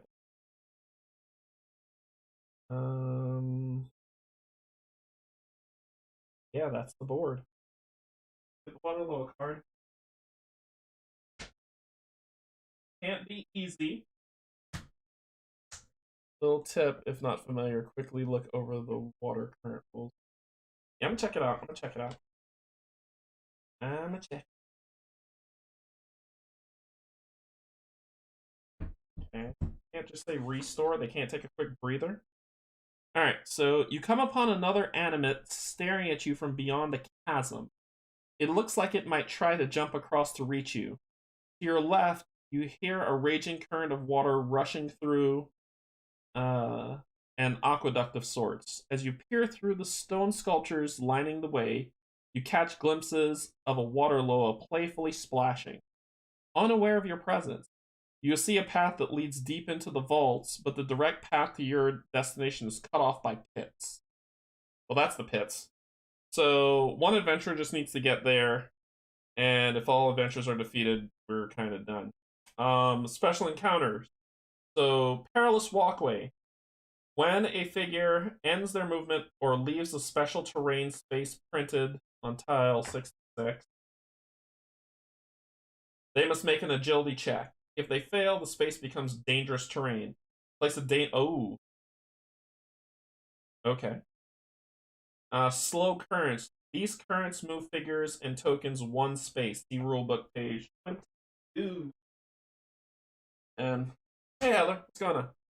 Let's go to page 22. Let's read it together. How about that? I'm feeling friendly. 22. Here we go. Currents. Sometimes certain terrain will have a current. The direction of the current will be shown in the encounter setup diagram. No, it's not. No, it's not. Any figure that ends their turn in terrain with a current will move the amount of space specified in the special encounter rules in the direction of the current figure of the current. Figures will not move around other figures or obstructing terrain. If the figure cannot move for any reason, that figure is dealt irreducible damage equal to the spaces it will not be able to move. So basically 1. Uh, if a current pushes figures to the encounter's edge, the figure cannot move and instead is dealt. Okay, so I'm not dead. Well, yes, I am. Wait. Yeah, I am. Figures that passively are not affected by the specific type of terrain also ignore currents. Loot tokens are the only token type affected by current. Since these tokens don't have turns, they are moved at the end of every round. So in this example, Zeke ended his turn adjacent to the animate in the river. After ending his turn, Zeke is moved down the river in amount of space equal to what is listed. 1. If it was any more, the current would send him over the edge of the waterfall, defeating him. Since the movement moves him out of the space adjacent to the animate does get a break attack against Zeke. If Remy ended her turn here, the current would move her here. Since she's blocked by the animate instead, she would take 1 irreducible damage. Oh, current sucks. Okay, so what's the direction of the current? It said it would say so in the rules. These currents move figures and tokens 1 space.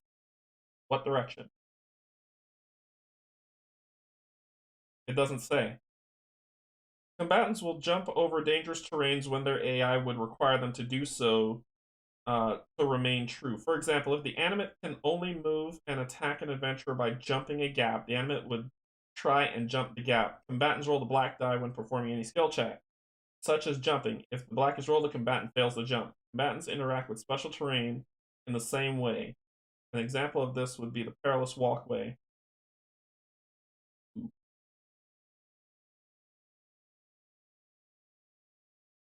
There is a waterfall, but it's not. It said specifically. It says sometimes certain terrains will have current. The direction of the current will be shown in the encounter setup diagram. The direction of the current will be shown, and it is not. I mean, Genius Mind says that it's going to flow this way and fall off over the waterfall, but it is a failing of the book to say that it's not shown, right? What if this wasn't here, and they didn't say what it was, and they didn't show it in the diagram? Which way would it flow? So it's not really talking about where flow goes. Like, it's not very clear. Oh yeah, it is. Yeah, it's very clear. It's very, very clear. I see it now. It needs to be enhanced though. Whoever is writing the next reprint of this book, make that a little stronger. See the arrows? They're like these really, really light arrows that you can see on there. So I would probably say if you're gonna do this next time for the reprint, if anyone from Succubus Publishing remotely gives 2 craps about my stream, which probably not, darken those arrows so people can see, or make it explicit on the setup. That would be my recommendation. Alright, so we'll have to deal with Perilous Walkway, we have to deal with all that craziness, and we're ready to go. Okay. Alright, so let's get a water law.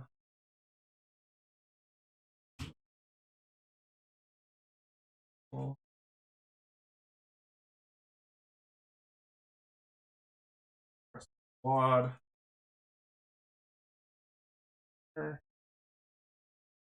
Free. And because we're going to, I'm going to, and you survived the encounter, I'm going to give you your throwing star back. You. Because of utility core. Okay.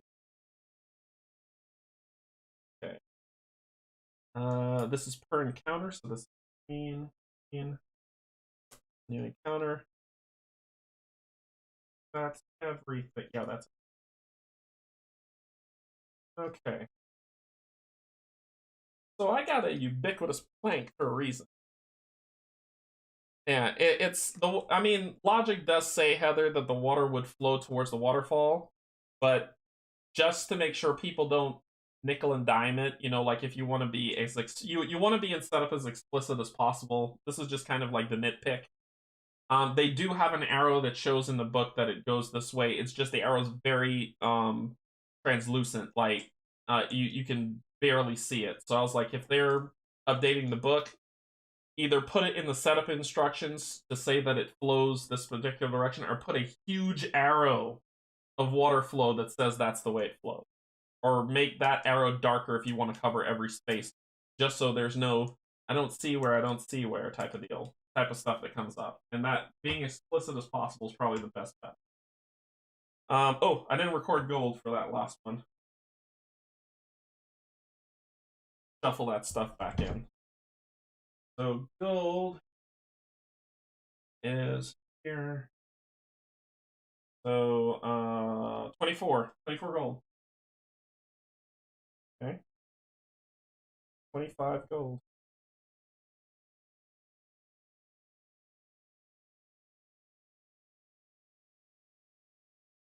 All right.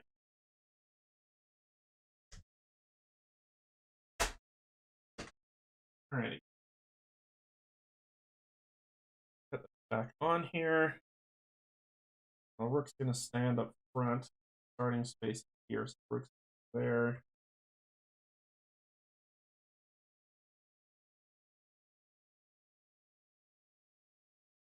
Rook's gonna be there. I'll put there. My archer behind Rook. Equally behind. So that's our starting space.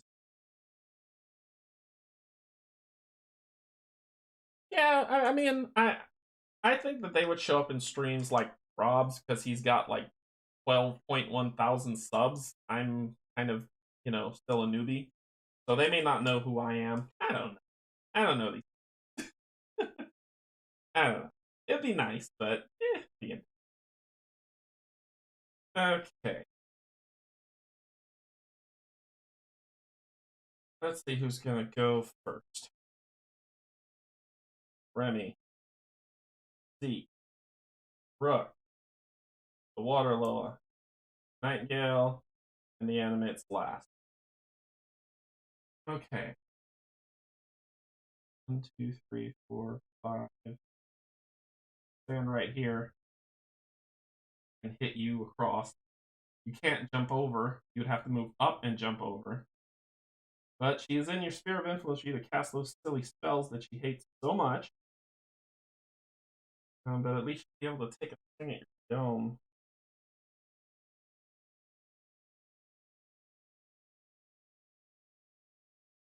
And this. I'll do the juice box. Well, that would give me. Yeah, let's do that. Okay, so I'm gonna spend one to move. One, two, 1, 2, 3, 4, 5, 6, 7. 7. Because I'm prepping for that. Okay. And she's going to attack with her halberd.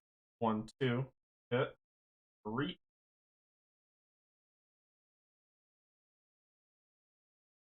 It's insanely strong. Why did it put me up against these things with these dice rolls? Give me something better. Like, wait until my equipment's upgraded room that's just not rolling white dice.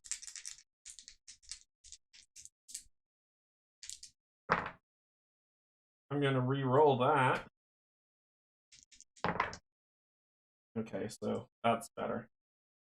Alright, and it gets +1 damage. So it is 9 on 10, which is 1. 2, 3, 4. 4 damage incoming. It's got 3 shield. Really neat. So it's only taking 1 damage.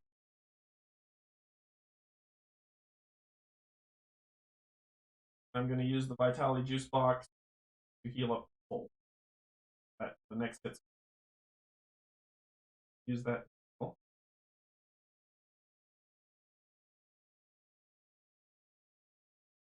Full. Oh.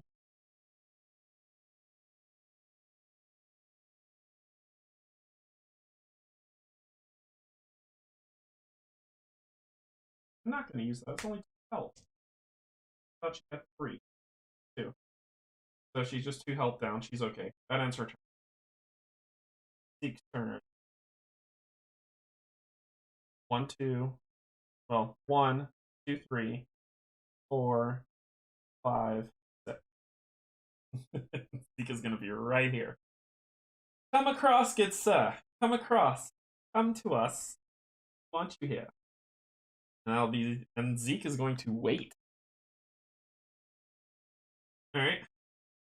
Rook's turn. Rook can go here and he's gonna use his ubiquitous flank.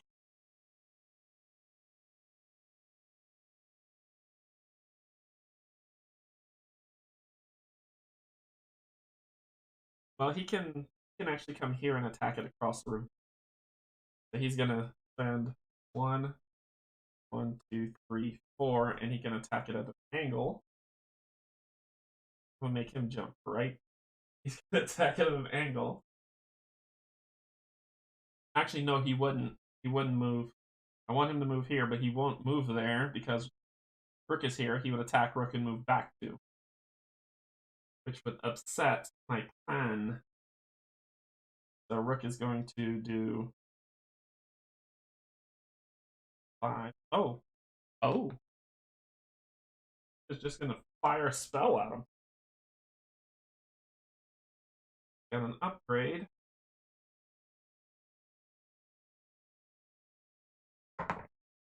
So 4, so that's 10. 4 plus 6 is 10. It rolls for its conviction.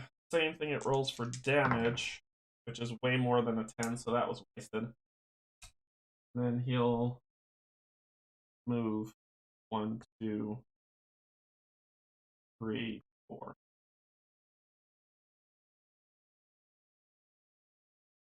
Now end this turn. Waterloa.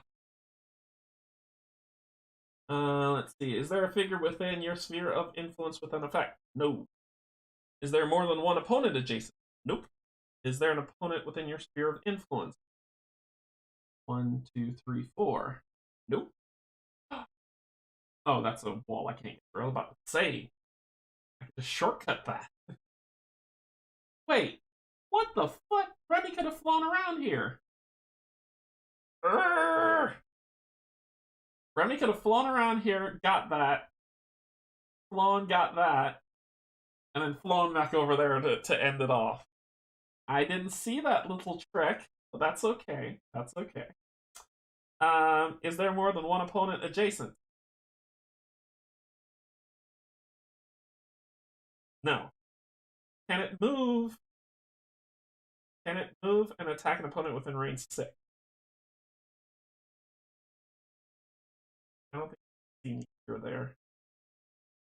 No, you can't. The wall would block you. Can't see me. Can't see me, Chief. So, nope. Dang it. I could have taken Remy this way, get that, and then fly, get this, while these are distracting him. What are you gonna do? So the Waterlow isn't gonna do anything. Nightingale. Well. 1, 2, 3, 4, 5, 6. Oh yeah, good.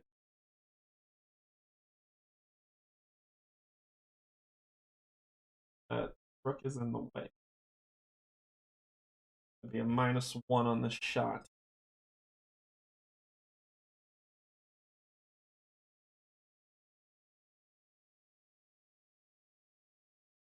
Move. I get a +1 if I don't move. It would offset the -1. It'd be a straight roll. Or I could move 1, 2, 3, 4. Spending 1. And then she's going to spend her 2 to shoot. Let's do it. I would love to keep that, but I just threw it on there. I'd love to keep that. Oh, even better. That's a good shot. 13. 13 on 9 is 4, right? Yep.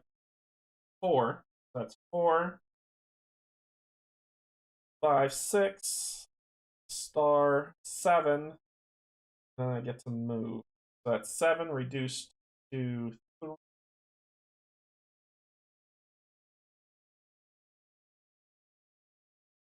Wait, plus 1, 8. Plus 1. Oh no, I moved. 7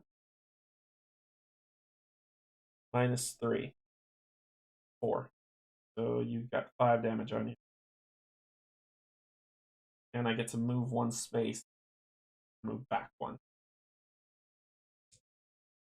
Okay, just a heads up about the water current and heavy equipment. For each tag of heavy, you can decrease the amount the current pushes you, so Rook won't be pushed. It explains on their heavy tag. Okay, all right. Thanks, RC. I'm gonna check that out for sure. So once we hit the water, I'm gonna pull that back up and check it out. Okay, so make sure nothing weird's happening. Okay, so let's see what we got. All right, animate's turn. Well, you're gonna hop to get. Well, first of all, it's. Do you have any damage on you? Yes, you heal 2. Is there an opponent adjacent? No. Is there an opponent within your sphere of influence? Yes. Cast the spell 6, prioritizing the opponent with the lowest conviction value. It's not going to be Rook because his conviction's white. So it's you. What about your conviction? Your conviction's white. So it's one of you two. It's going to be Remy. So I want you to come to Remy. Because it says, then cast a spell to inflict darkness, then make a ranged attack, and then move, and then attack again. This is the one that hurts. Okay. Woo! Here we go. So trying to cast inflict darkness on me with 6. Lowest conviction. I gotta roll these 2 dice. I rolled a 10. Woohoo! Beat it. No way. No way, sucker. So that doesn't work. Then make a ranged attack 4, prioritizing an opponent with darkness. Well, nobody's got dark, so don't really care. But 4, you rolled at 8, 9, 10, 11. She has 9, 10. That hits for 1. What else you got on there? And then she's adding, and then you're adding 3. So for 4, but I reduced 2, so I only take 2 damage. Go down. No. Okay. Then move towards the nearest opponent. Up. You made it. Then make an attack against the opponent with the most damage, which would be Remy. Oh, and they would do another, because it's their first attack, they would have done another range after that range. So this is the other range before the next attack. So the other range is an 11. So I'm at 10, so that's 1, and then this is 1, which is 2, but I blocked 2, so no damage. And now they're gonna do their attack against Remy. Ugh. Let's see what we're dealing with here. We would deal with, oh my gosh, this is, I think it's time to not take any damage on that. But I'm gonna counter you. I'm not gonna take that damage. I don't want that in the face. But I'm gonna counter you.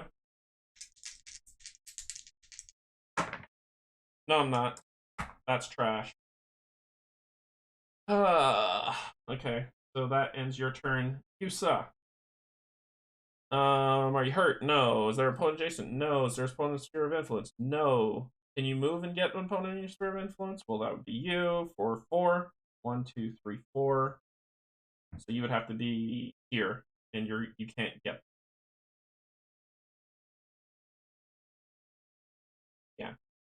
1, 2, 3, 4, 5. Yep, so you do nothing.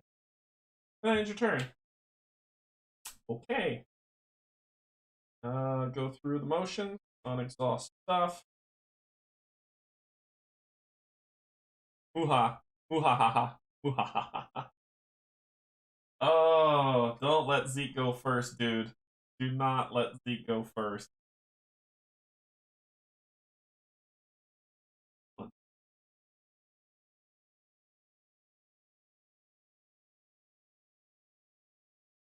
Not let Zeke go before you. That's all I'm saying.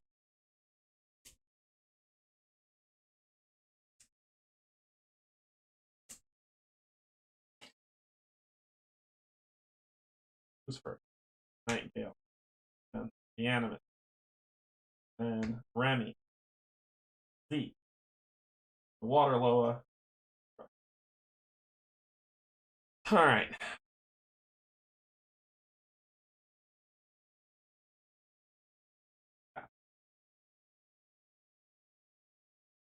So I'm going to spend this MF Fortitude.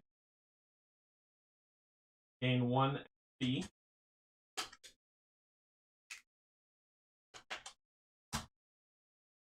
And I'm going to fire with Extreme Prejudice.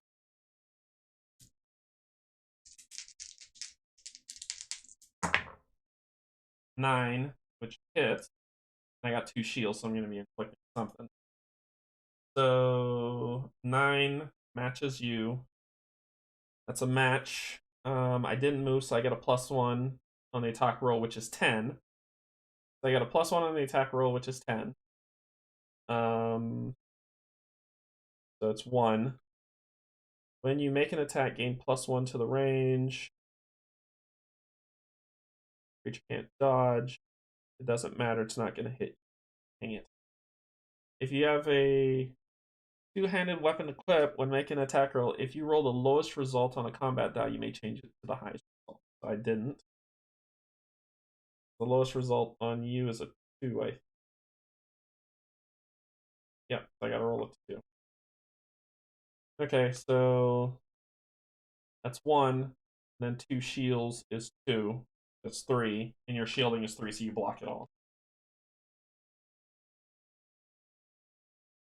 Yeah, I know. It would be the perfect chance for Rook to push.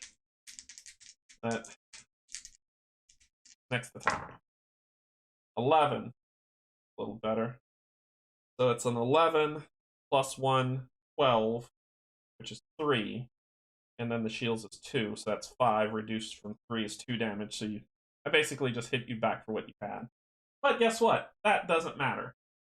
Because you are going to heal for 2 again.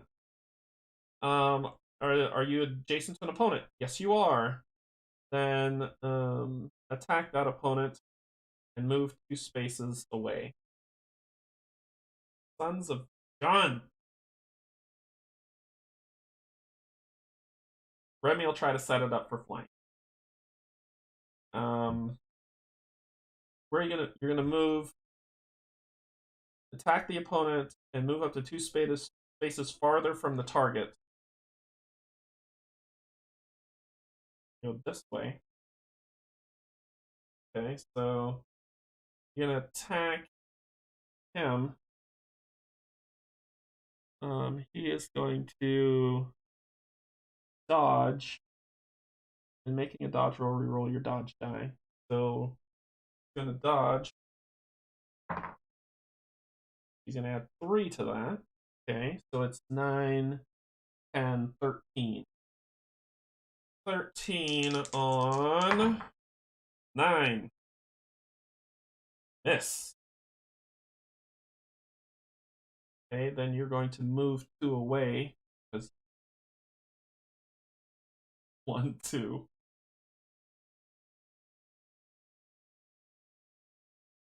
I can have you try to jump the chasm, but Rook goes last, so I'm not ready for that. Okay. That'll end that.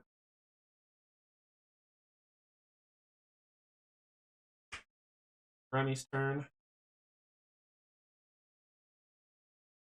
Can't really flank. Can't really help you there, champ. To fly, I need this. I don't know what that is, but I want to know what that is. 4. So you wouldn't be in the well. The water low can move up and attack. She's gonna use the juice box this time. So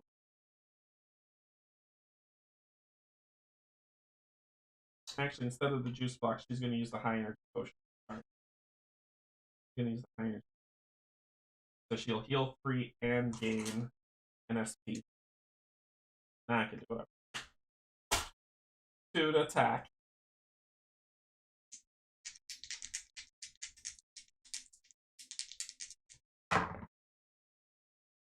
9. 2 shields, 10, 11. It matters not. The 3 shielding is stupid. So I don't hit him at all. 12 actually. So I add a physical damage. And I can reroll combat die. Why not? Why the heck? There we go. That's a lot better. So that is 12 plus 1, 12, which hits that 9, which is 3 plus 1, 13, which is 4. 2 shields is 5, 6. 1 star is 7.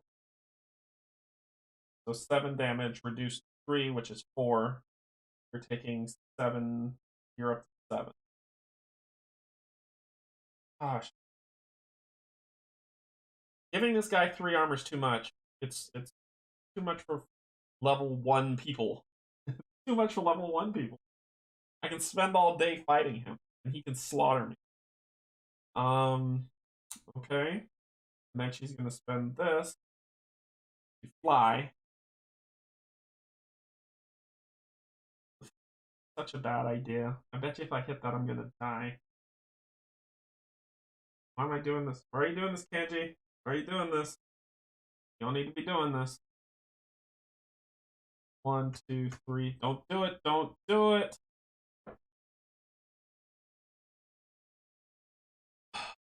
This can only be bad. Blue objective. The first time an adventurer enters the UM44, read the following text.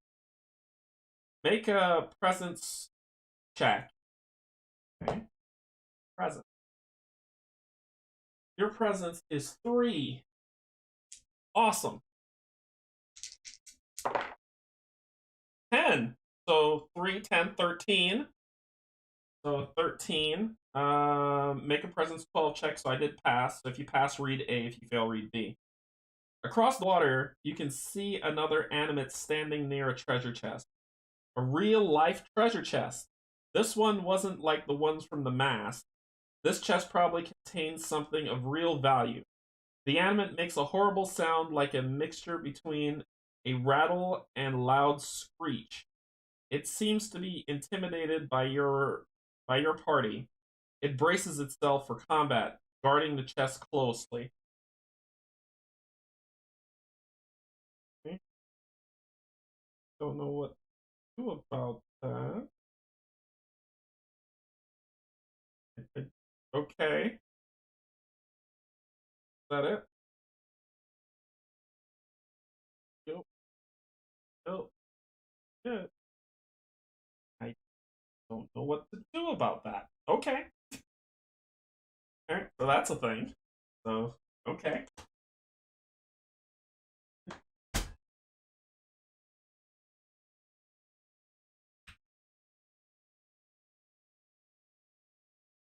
All right. Turn. Zeke's turn.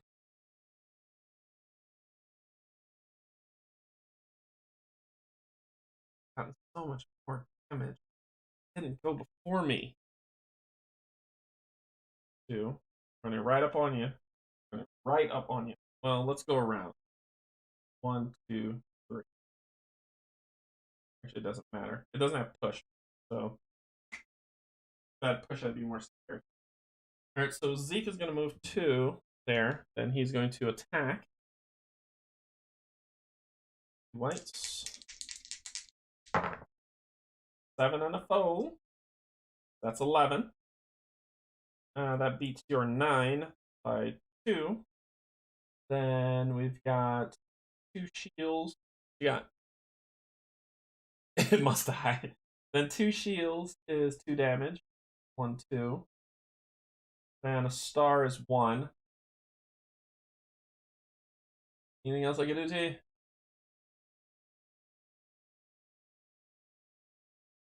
Nope. So yeah, because I don't want that to be lower if I re-roll it. So that will be plus armor piercing, so you only knock down, so that's 4 damage to you, taking 11. And then going to attack you again. This is 10.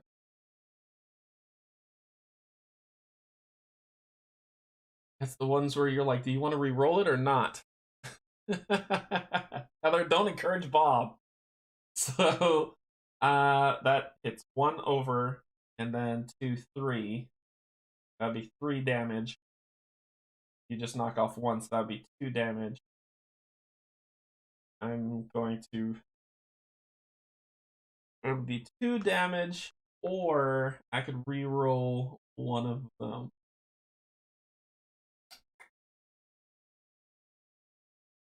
It'd be 2 damage, or I could re-roll one of them. 2 damage will take it to what? 13? I'll take the 2 damage. I'll take the 2 damage. So that'll take you to 1, 2. And then I'm going to attack you again.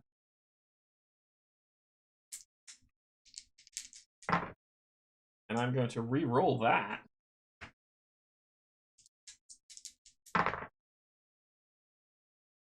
Oh! You know what? I'm going to throw a throwing knife in your face. There you go, 7. That's 7. Minus 3 is 4. 4 plus 1 is 5. You have 1 hit point left. 1! You have 1 hit point left. I have to. This.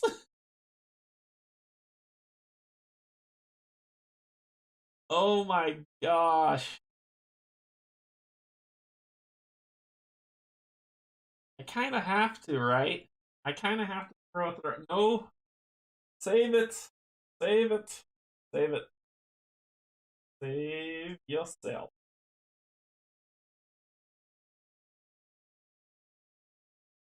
Oh, who stand between me and my treasure shall meet my blade. Don't encourage Bob. He has 1 health left, and it's gonna. Okay, that's it. I'm done. He's done. He's done. I'm gonna hang on to that throwing for her. So, the Waterlow's turn. She's gonna see Remy this time. So, is there a figure within your sight with an effect? No. Is there more than one opponent adjacent? No. Is there an opponent in your sphere of influence? 1, 2, 1, 2, 3, 4. No. Can it move and make an attack with opponent within range 6?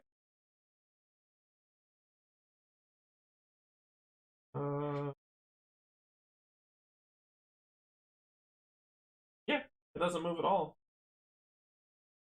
So it's going to attack. It's going to move to be up to. So this is the difference. When I read up to, it means that I'm not going to back up. I'm not backing up to do that attack. That's not what I do. Move up to range 6, which means, yeah, sure. We'll back up 1, 1, 2, 4, 5. There you go. And then make a range attack 6 against the opponent with the lowest total armor value. Well, you only see Remy, so you're going to attack Remy with the ranged attacks, which is a 10. A 10. Remy's is 9. 10, so you hit her AC, and then your 2 shields do 1, 2. Not shield, sorry, books do 1, 2, but her shielding is 1, 2, so nil damage. You're done. Rook's turn. I can see you. So Rook is just going to cast spell. So he's going to try to hit him for 4. This has not been working. But what the heck? So it's going to be a white.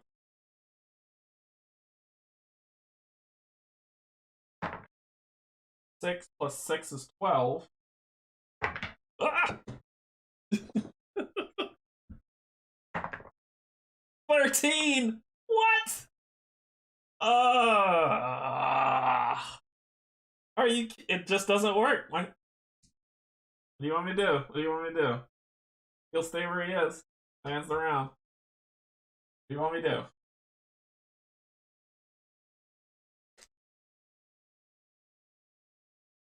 What do you want me to do?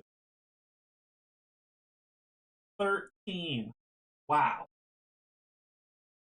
Well, let's see what. 3, 3.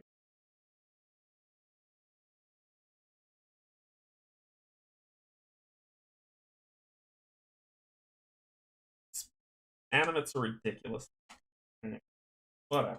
Whatever. What are you going? Waterlow first. Then Knight. Then Rook. Then the animate. Then Zeke. Then Remy. Because the animate will always go before Zeke. Cool. I'm not bitter. Waterloa. Same thing that she did before. Because that person's not in your sphere of influence. You're back at range 6 to roll the 2. It's so sad for your life.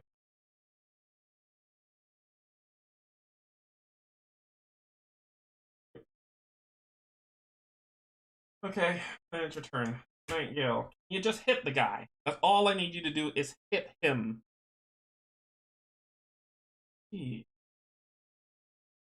Just one thing.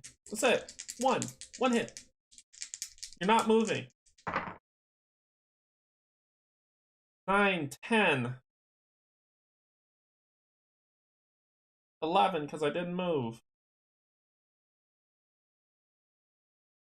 And then 2 shields, 12, 13, which is 4. There, I killed him. God. Because it was 9 plus 1, 10 on 9, which is 1 coming through. And the 2 well, 9. Sorry, let me read this right. I rolled a 9. His is 9. Plus 1 for not moving, which is a 10. So that's 1. Plus the 2 shields, which is 1, 2. Nope. Didn't hit him. 3 shields. Can't do anything about it.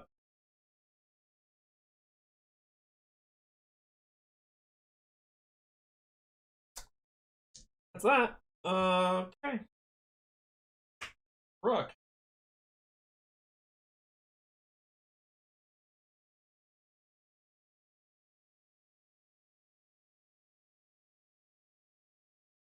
What the hell? Why not? Why not try this useless thing? Once again, another 12.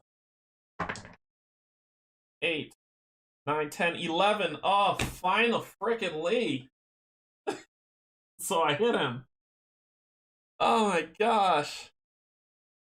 So I hit him finally with the spell for 4, which is enough to kill him. Because I just need to hit him for 1. Alright. You can tell I'm not frustrated at all. They are tough. They're really tough.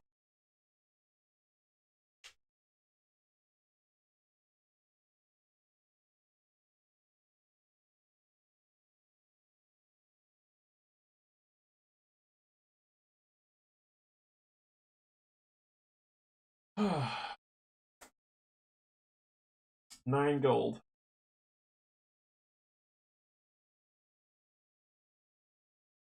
Alright, the animate. You're not hurt. They're not in your sphere of influence. Can you move in range 4? 1, 2, 3, 4. 1, 2, 3, 4, 5. Nope. You don't do anything. Zeke, who is hit. 1, 2, 3, 4, 5, 7. 1, 2.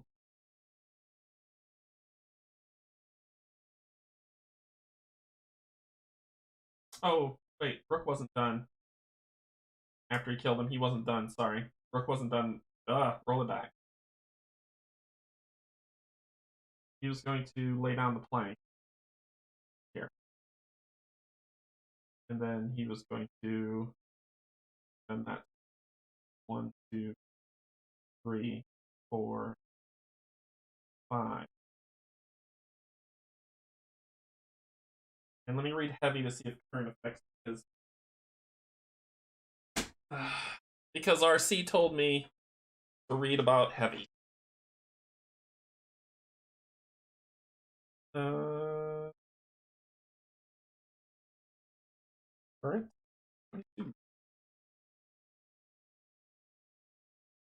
RC says to read. I will read. Nothing to do with heavy there. Let's find the heavy. A figure with this tag may reduce movement from current effects and abilities by 1, meaning that free movement granted by your own disciplines will only be affected by heavy if you want them to be. However, adventurers with heavy must incur -1 to their total movement value and take a -1 penalty to their agility. This tag is cumulative and can have its effect occur from more than one source. This means that an adventurer with heavy on 2 different items must. Oh, I negate that with Rook, but cool. No, got it. Got it. So that's 6. You're there. Then that would end your turn. Okay. Now, 1, 2, 1, 2, 4. Okay. Now the animate. Oh God, no! I would not do that. 1, 2, 3, 4. 1, 2, 5, 6. So I would put right. So then he doesn't go. Zeke's turn. Now Zeke's turn. Zeke going to do 1, 2, 3, 4, 5, 6.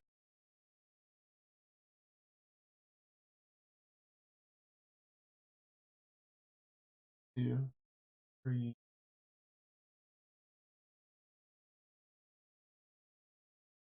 I need to get the water Lola. Remy can do it. He can.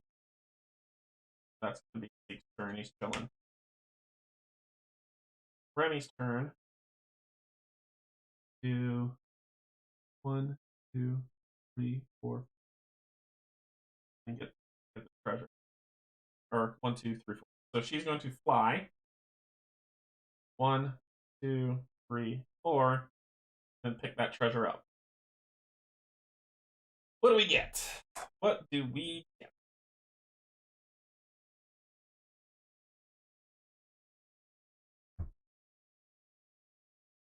So blue treasure, blue token. You gain 20 gold and spawn 1 water Loa in water on the west side of Tal UM50. Now this is north, so back that way.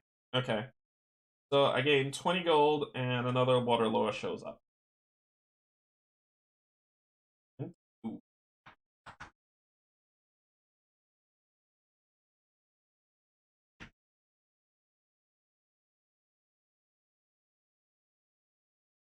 Huh.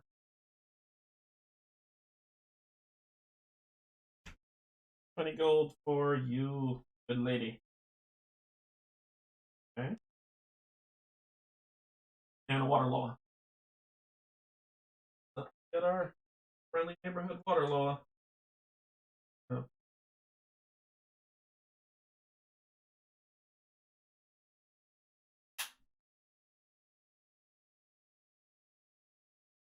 Okay. And that ends that. No effects going around. You may do one. So I placed the plank, so it's gone. You may do all of that.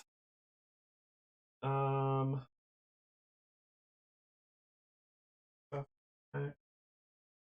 You're maxed out. Okay, great. Then, no. Shuffle. I would like that treasure. Really would. I just hate fighting those stinking animates. Rook would have to fight them, and he can't. He just can't. Can't get there. Doesn't have a plank.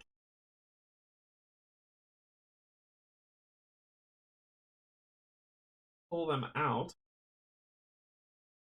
You're not considered heavy. Yes, you would. Yes, heavy cleave, but you're not considered heavy. I can pull him out and then let Remy go get it, but I need to kill these two Waterloa. So we can beat him. Actually, let him fall over the cliff. Can do that. Okay. Nightingale. Animate. Waterloa. Zeke. Rook. Remy. Okay, Remy's gonna get a lot of water to the face. Oh. Whoa. Waterloa is not affected by water terrain and may never choose. When the Waterloa affects an opponent with a spell or hits an opponent with an attack, place a water token in the space that it occupied. It did hit me with an attack. Right here.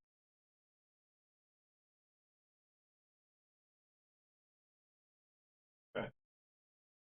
Did hit me with an attack. Alright. Got that. Good. Nightingale.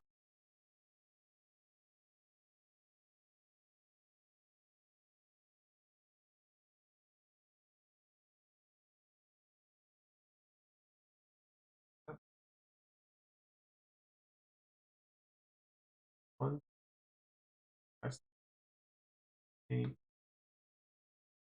9, 5. Put you in range. 1, 2, 3, 4, 5, 6, 7, 8, 9. So that's 2 of these to get you there. 1 for movement. She moves 7. 1, 2, 3, 4, 5, 6, 7, 8. 7, 8, 9. Use. And then she's going to spend these 2 to attack. Attack! The Waterloa, because I got range 7. 1, 2, 3, 4, 5. Gotcha. Roll a 5 and a 2. 2 is the lowest on this. 2 is the lowest on this. Oh yeah, kill the messenger. Exhaust it to flip it from its lowest number to its highest number of 7. And you have no, so you are at a 9, but you have no armor to block this health at 12. So that is 12 of your 9, which is 3 coming through, plus 2, 4, 5, plus a star 6. Then I can move 1 space if I want, but I don't want to. Don't want to. So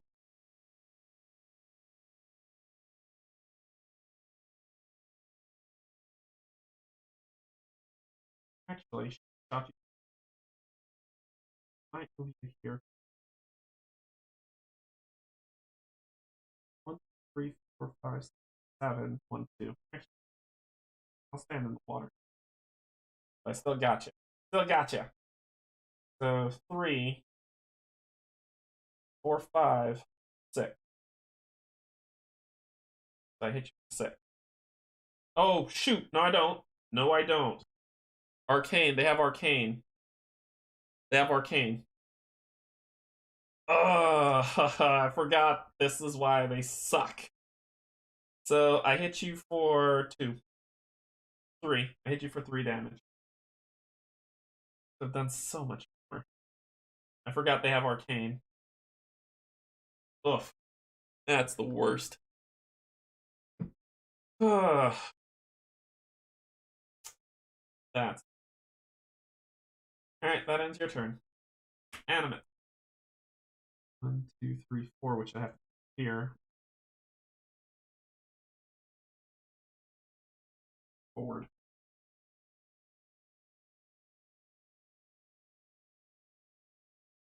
5, 6.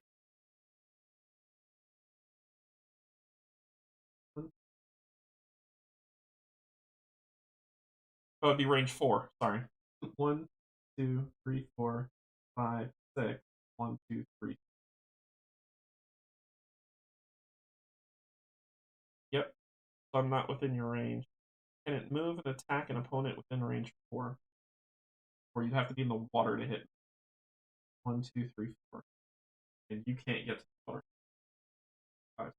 Nope. So good. So no, you don't do anything. The water loa, however, do. This one here activates first. Gets to do its lovely little attack. But who is it gonna attack? Um, gonna attack. Move to be up to 6 feet from the nearest opponent, then make an attack. 1, 2, 3, 4, 5, 6. It's Remy. Roll a 12 plus. So 12 on my 9, 10, so that's 2. And then 4 for each 4 for each book it's +1. So 4, 6. Heals knock it down to 2. Heals knock it down to 4. Take 4 damage. That. Dodge the other one.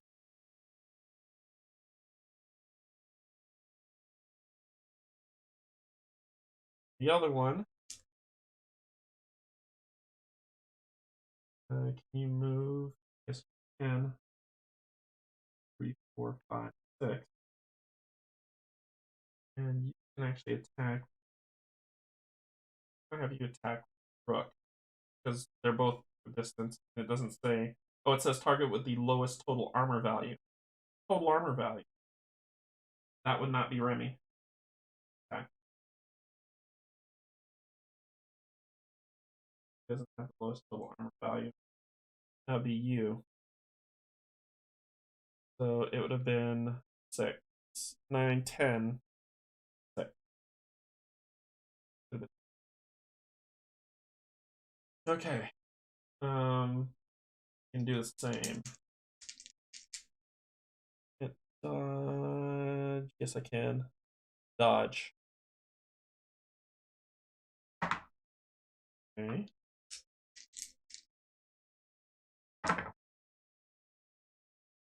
5 +1, 6. I dodge with a 9, 10, 11, 12, which I do dodge, and it says if you'd successfully dodge the attack, counterattack. Right back in your face, nerd. 1, 2, 3, 4, 5, 6. Oh yeah, you're within range. Oh, that's just a horrible, horrible miss. Ugh, that gotta suck. Okay. So that kills me. That ends me. My soul. Alright. So that's Waterloo activation. Then we have Zeke. Oh, nimble, nimble, man. What can we do? 1, 2, 3, 4, 5, 6, 7. 1.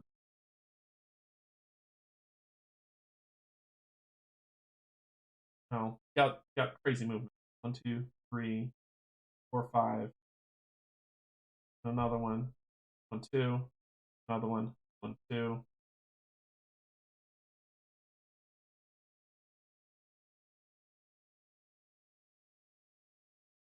Movements kill me.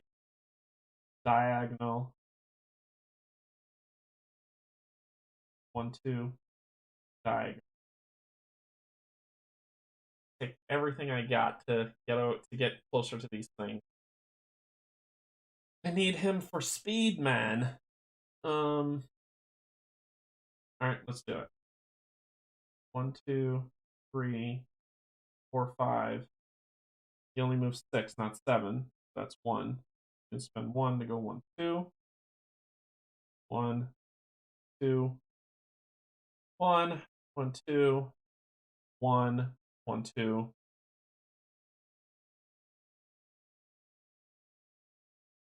Diagonal. Get here. And then he's going to throw a lovely, lovely throwing knife at the red for 6. 6 straight up. So that is 9. It got hit 4. And you have 12 health, so I just need to hit you more. You're dead. That will end his turn.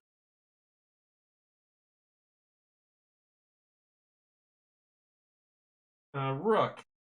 Well, Rook is heavy, so he's not going to move by the current, but he's still slowed. He's going to do 1, 2, 3, 4, 5,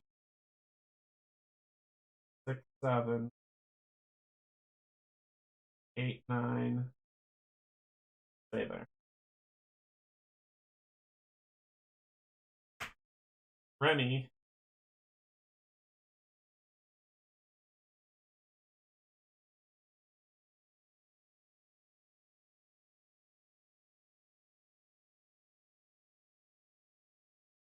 Three, 4, 5. Remy's gonna fly. 1, 2, 3, 4, 5, 6. Still there.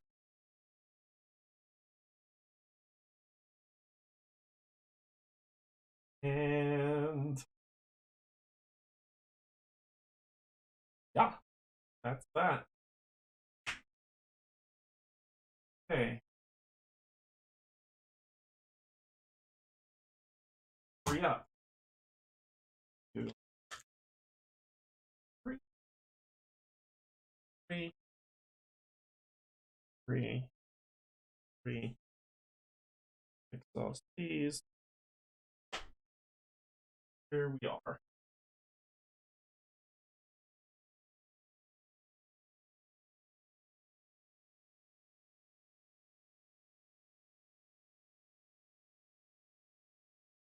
Well, we can end this now. Everyone's like, get the chest! Water loas annoy me. I hate water loas. I'm so sorry. I hate water loas. They annoy the life out of me. They negate all my damage.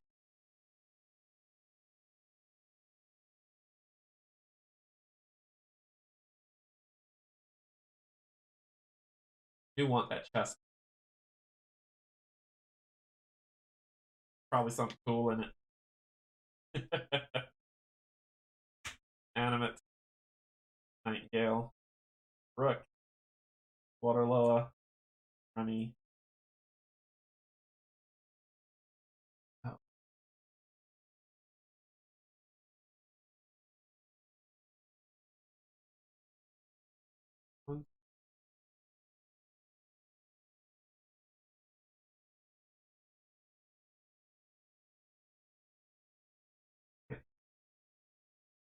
Four.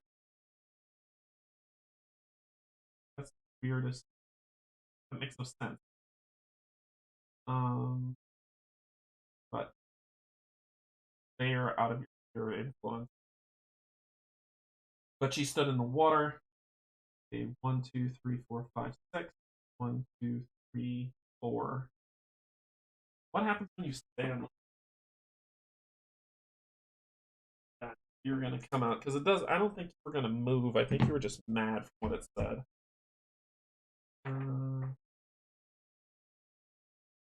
See, across the water, you can see another animate standing near a treasure chest, a real life treasure chest.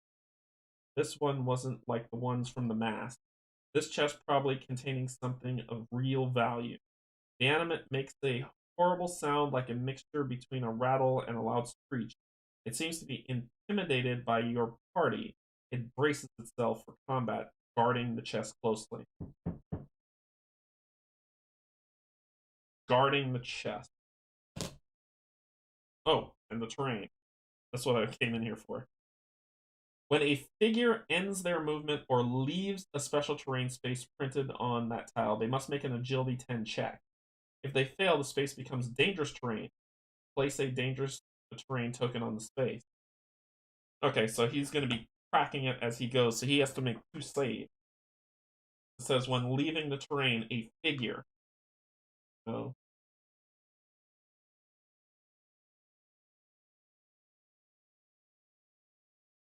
or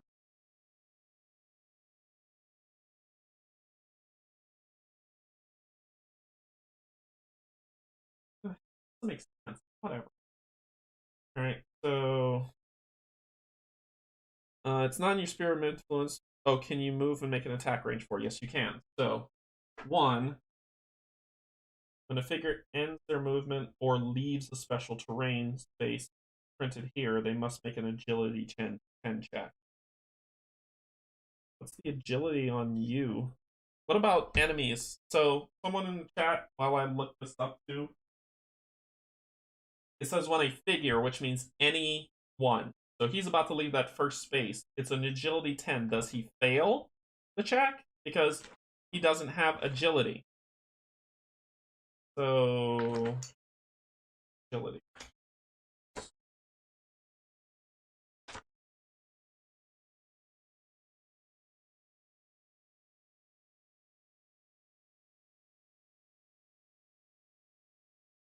Jumping. Does he fail the agility? I probably should look at ability test instead.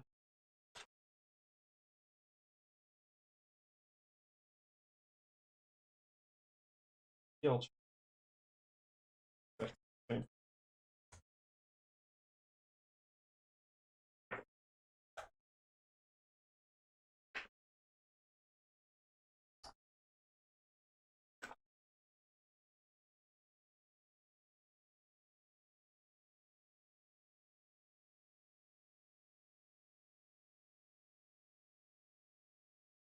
He says to jump with success, make an agility check. But what about enemies making agility check?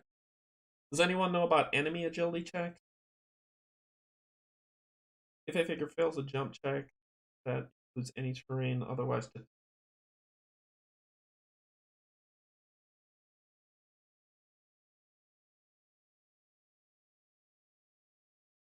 Whenever the term allies and abilities seek jumps over, that's seek. During the adventure movement, jumping is defined. Jumping may only be done during movement. Because there's a thing for enemies jumping over stuff to roll a die, but that's not really an agility check of 10. Now there's a number to beat, and it says a figure. So he would never pass that test. He doesn't have agility.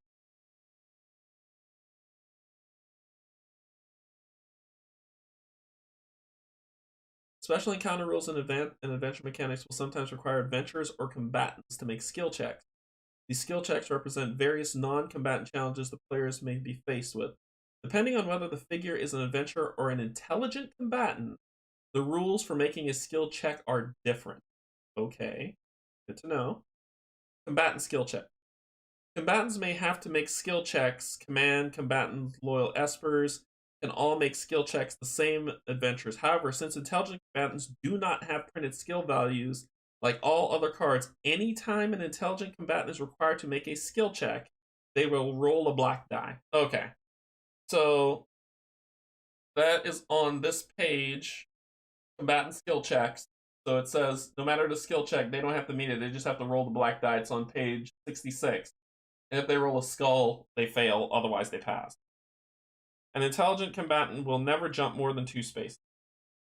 Yeah. Okay.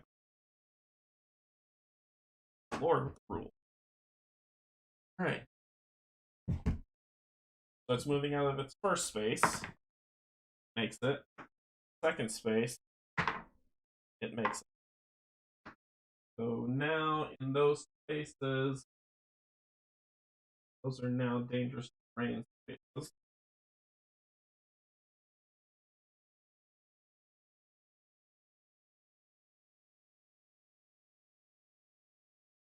actually not that bad. Can I can live with that. All right. That's one, two. So 1, 2, 3, 4, 5, 6. 1, 2, 3, 4. 1, 2, 3, 4. I'm just gonna say it's in the sphere of influence. It's silly. That's a 7. Hers is higher than that, so you miss. Okay, so that ends his turn. Nightingale's turn.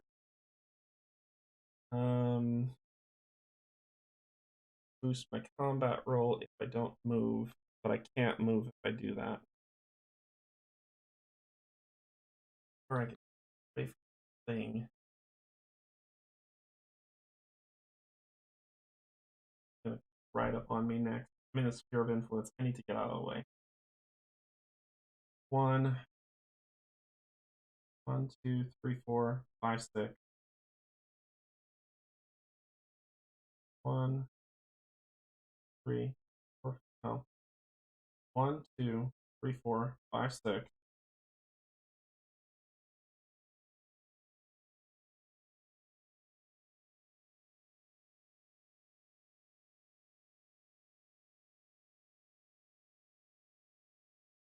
Trust Rook. I don't wanna trust Rook. Trust trust Rook. Trust.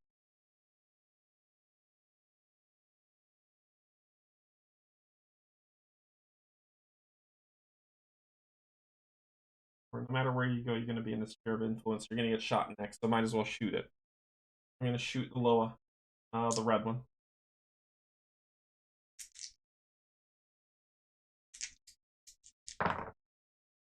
Roll a 6 and a 3, which is a 9. On your 9, does nothing. Should have trusted Rook. Yeah, anytime I always think like whenever it's them hopping, it's that, but yeah, okay. And Rook.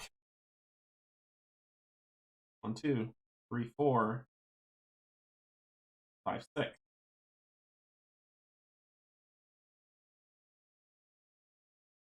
Rook is going to swing on red.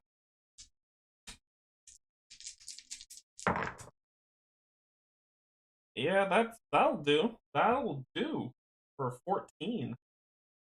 You only have 3 left to get hit. And you aren't part of a. Oh wait. Oh yeah. So you aren't part of a swarm, so I get full. I get 9 gold. 1, 2, 3, 4. Spent 1, 5. Smash it. Waterloo turn. Is there a figure with any effects? No. Is there more than one opponent adjacent? No. Is there an opponent adjacent? Yes. Cast a spell 6, prioritizing the opponent with the lowest conviction value. Is there an opponent within SOI? Sorry. Okay, so cast spell 6, prioritizing the opponent with the lowest conviction value. Conviction value. Purple, purple, white, white. It's gonna be Remy. It's gonna be Remy. They're casting a spell 6. Okay, so I roll purples. I rolled a 6, so I met you. So I met you, so nope. Doesn't happen. Deal magic damage with 2 plus the difference rolled on their failed conviction. I didn't fail. I passed. Cool.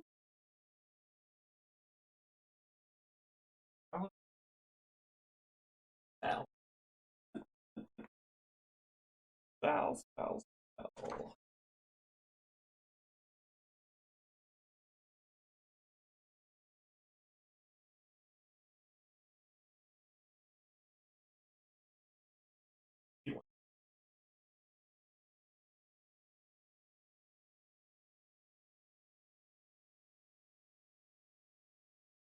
Adventure and combatant card has conviction printed on there. These 2 dice determine the resistance. To make a conviction die, each figure targeted to spell the conviction dice printed. If the total number rolled is equal to or greater than spell's force value, the spell's resistant. Equal or greater. I'm good. Okay, so haha. You don't do anything and you don't run away. That is unfortunate for you. Okay, Remy, we're going for the chest. So 1, 2, 3, 4, 5. I should just get out of here. What should I do? What should I do? Should I? It gets to roll its casting die. Oh shoot! You are right. So it beat me. I forgot about its casting die. Thank you. So what happens when I'm covering up the card? So it did beat me. So it was 12,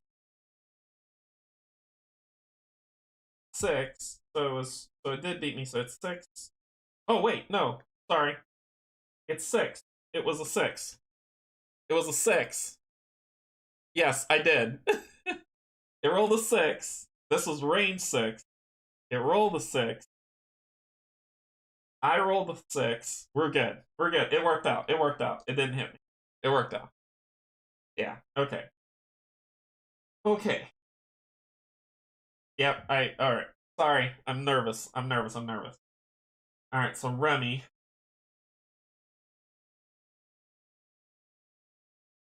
4,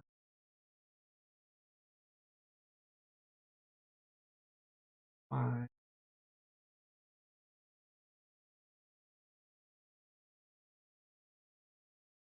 Should I go? 1, 2, 3, 4, 5, 6. 1, 2, 3, 5. It'll be one more round. It'll be one more round. One more round. Oh my god, what am I doing?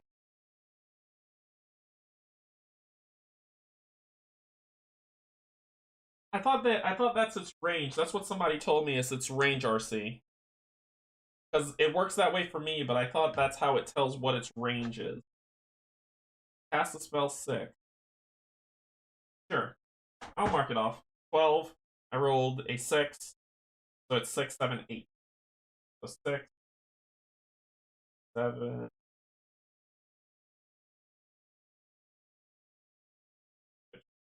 6 health. Sure. Sure. Yep.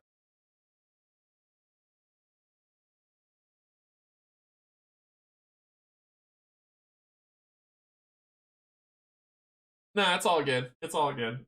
And range is SOI. Okay. It's all good. Maybe I should get out of here then. That was a big hit. That probably would have almost killed Nightingale. That would have hit her. Maybe I should get out of here.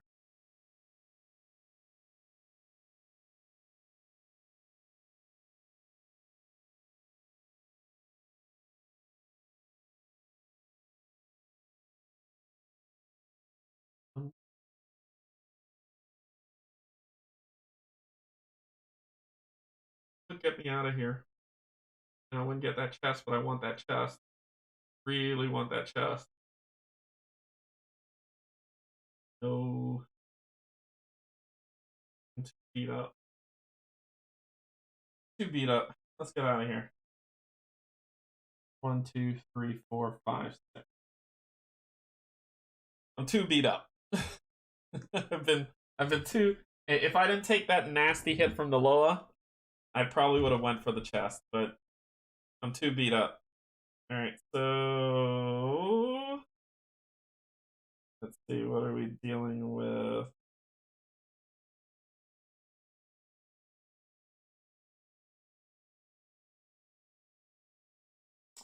Um, Reward. Each party member gains 1 XP. Go into the gloom. Come on! Really? You will not restore me to save my life. Okay, each party member gains 1 XP. It goes up to 4.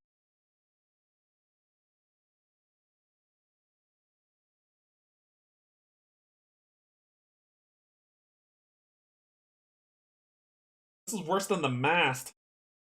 Each party member gains 1 XP. Continue to Into the Gloom, page 36.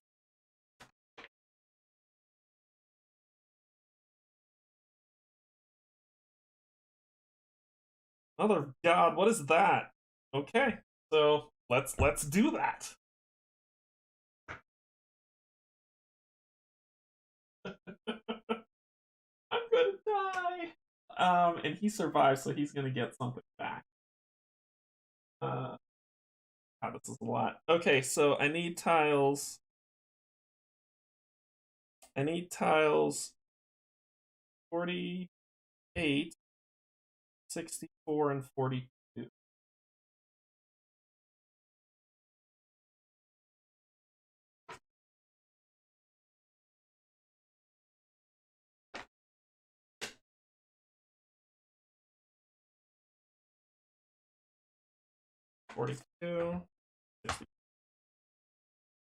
Okay. Oh. Here.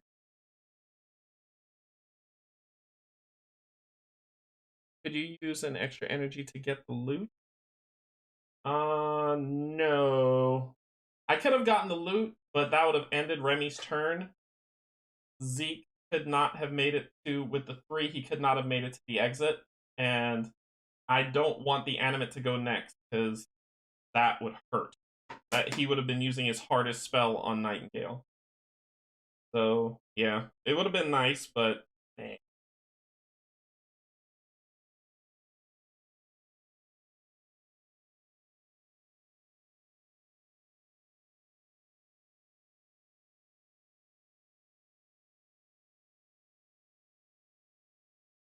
It would have been nice. I want to know what's in there, but I don't know. The blue treasure color. Blue.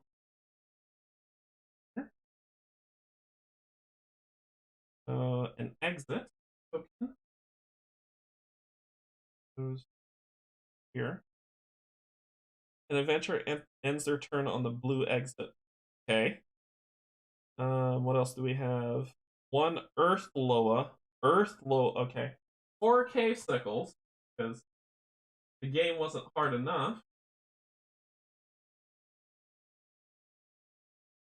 So we get to see a new Loa. Earth Loa.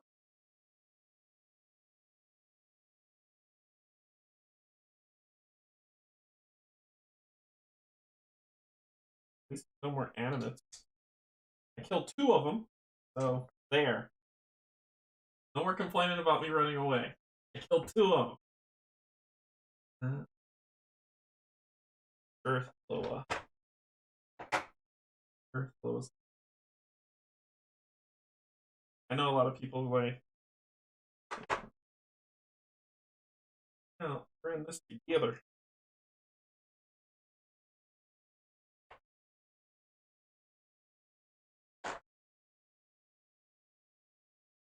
Review. And it says Earth. Find out. Earth.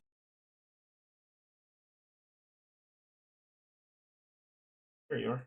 Come here. Come here. Stop running from me. Good lord. It has 20 health. That's this thing. This monstrosity. That's this monstrosity. Good God. Good Lord. So, one Earth Lord. Going to die. Going to die.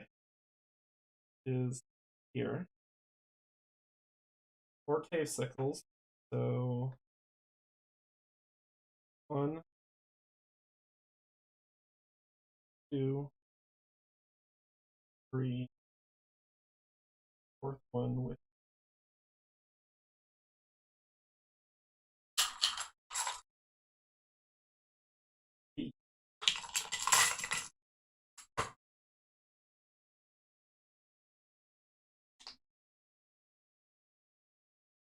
4.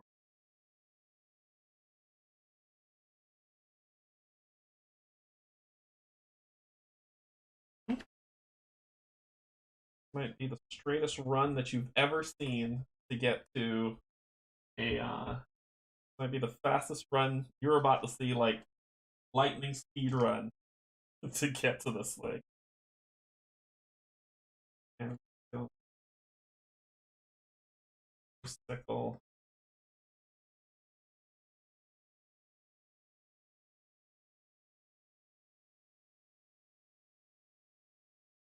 No, at the top of the map. North is that way. All right, so there. And now I gotta read some stuff. I'm just doing some preliminary setup. I'm at the top of the map. I'll say where I'll put them in a second.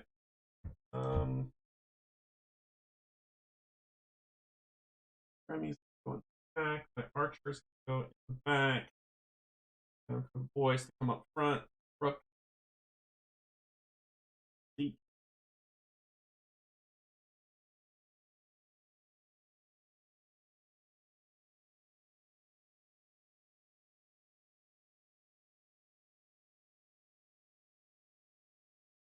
Everything's back up. Okay. So, as you go deeper into the white vaults, you're greeted by a pack of cave sickles. You draw your weapons and prepare to fight when a rumbling causes you to pause. Further in the distance, something lumbers around the crumbling pillar. An Earth Lua emerges and stumbles towards you. With a quick glance to your comrades, you commit to the fight. So long as you can defeat these cave sickles from the horrible rock before the horrible rock creature gets too close, you should be fine. Untouchable monsters. God. Not all monsters are created equal. Without the proper items or disciplines, you find some creatures are very difficult to kill. Monsters with high armor values like the Earthlow are best taken care of with spells that deal magic damage, like Gore Shot. If that isn't possible, try flanking them with disciplines that overcome armor, such as Follow Through. Lastly, many spells can render highly armored monsters useless, such as Poison or Paralyze. If none of these are options due to your character builds, you can still finish most encounters without killing. Okay, so my condition is to get to the exit. Heaven help me. Heaven help. Oh, I forgot to do my loot. 20, 18, so 38. 38 gold.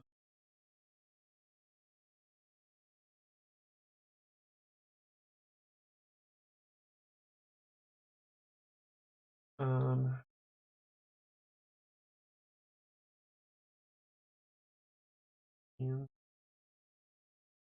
73.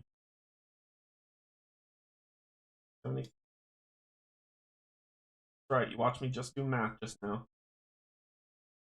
I got 73 gold. Okay. Up. And heaven help me.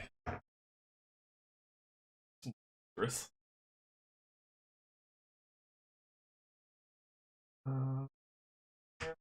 Gone. Those gone. Okay.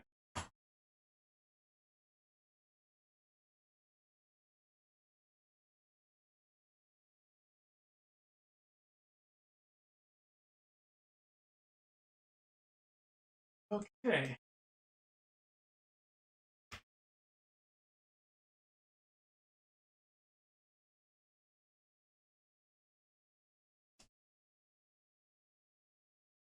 Fix Canje, fix initiative cards when you're done. Grab your consumables when you. Oh no! I grabbed one. I didn't grab the other, which is going to be. I should grab something healing related. I got one heal here, one heal here, one heal here. Should have grabbed something healing related.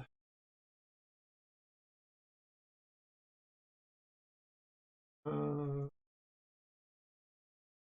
might grab something healing related instead of that. I'm shuffling things. Plank really doesn't bother me. Alright, let me show you what the Earthloa does. You can see the card. Imposing, the Earthloa has hulking. Is there another ally within SOI without barrier? Another ally within SOI gains barrier. Is there more than one opponent adjacent? Oh, it pushes. Oh, this one pushes. Otherwise, move towards the nearest opponent. This one pushes. No, no. No, no, no, no, no, no. Oh, no, no, no, no. Mm-mm. Mm-mm. Alright. Remy's job is to get to the exit. That is her only mission. We are not fighting this creature. We will not fight this creature. We will get that treasure chest and run. Bottle blessing. Yeah, I think I might do that. I think I'm gonna get a bottle blessing.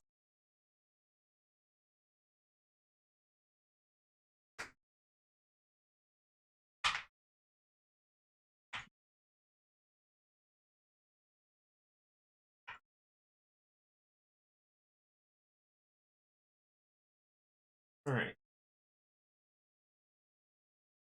Call me what you want, Matt. Maybe I may be dead. Lie. I will be alive spending money. Oh, come on. Really? I'm dead. All of them go first. I'm a dead man. Okay, so the Earth Loa. Let's see what hulking means.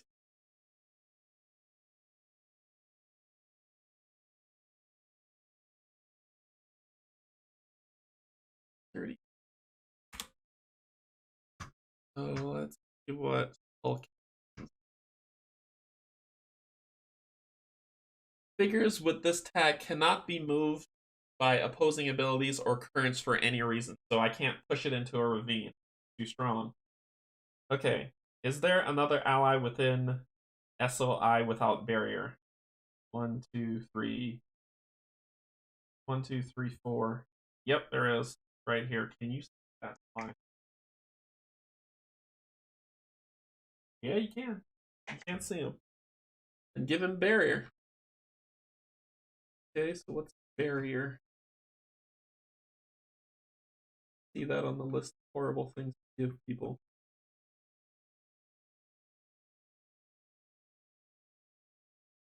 Do a search for barrier.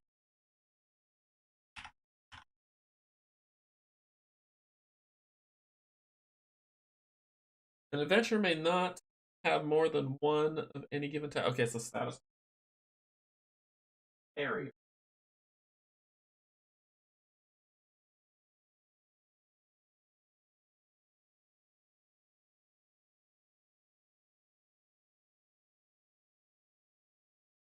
This. Get barrier. Means you get +1 shielding.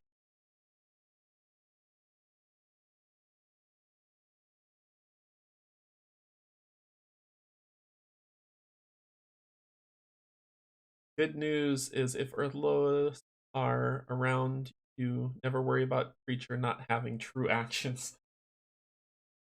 Yeah, that's true. So this is barrier. It gets +1 armor. So passive. Okay. Continue down. Is there more than one opponent adjacent? Nope.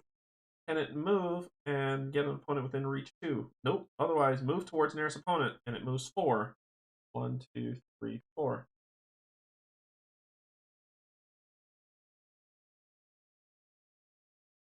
Okay. Let's go. Because I rolled butt. Is there an opponent adjacent? No. Is there an opponent within range 4? No. Can it move and attack an opponent within range? 1, 2, 3, 4. Here. Yes. So move.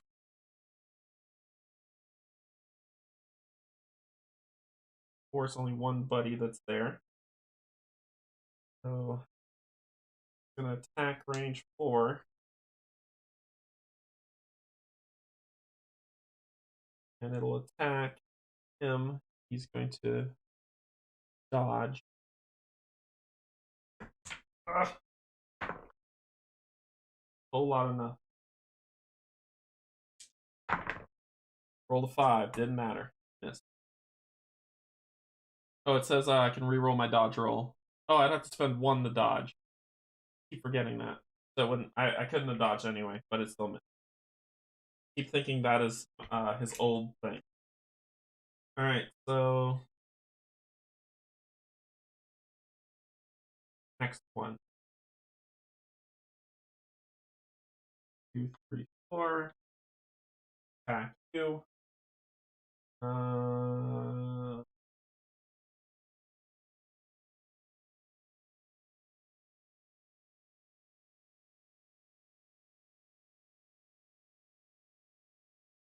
Nope.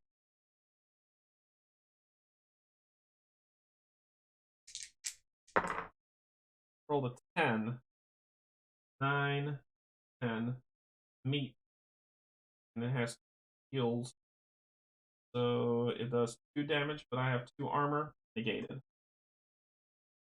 But you. Be here to over. You have to jump. Which is what you're going to try to do. It says, yet, can it move and attack an opponent within range 4? Try. Oh. Oh, finally! Finally! 1, 2, 3, 4. Oh no! It falls and dies. So it dies. Finally!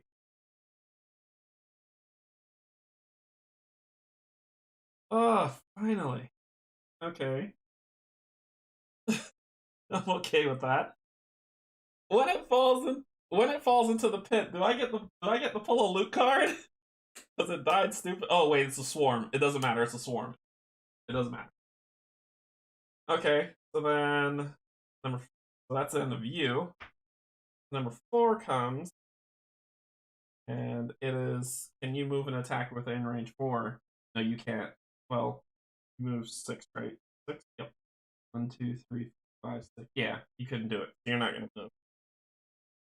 Okay, that was that. That was that. Oh my gosh, that was awesome. Alright, so he is going. Well, Nightingale. Oh, that's on her turn. I'll wait until she goes first. Whenever she goes first, I'm going to use her ability to pop up our stuff, and then Remy's going flying. So Lars is going to spend 1 to move. 1, 2, 3, 4. And then he's going to spend these 2 to attack. So 7, 4, and some. So your shielding, sir, is 8. I've got 11, 3, 8, 9, 10, 11, so that's 3. Plus, each shield is +1. So 4, 5, 6, 7, 8. And each star is +1, 9. 9 damage. You're gone. And that ends your turn. Remy's turn. Ooh. Remy, Remy, Remy. Remy, Remy, Remy, Remy. Hits are like.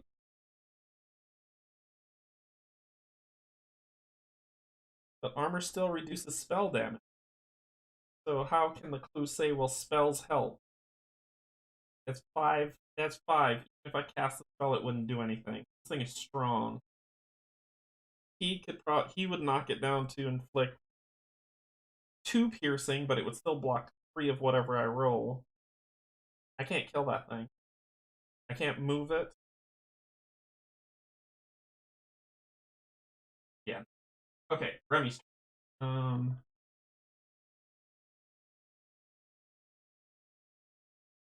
1, 2, 3. Ah, Z, no, oh my god, everybody's.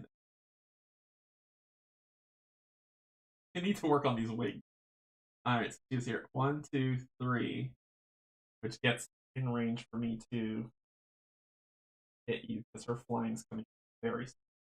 So she's going to attack. She is going to re-roll 7, 8, 9.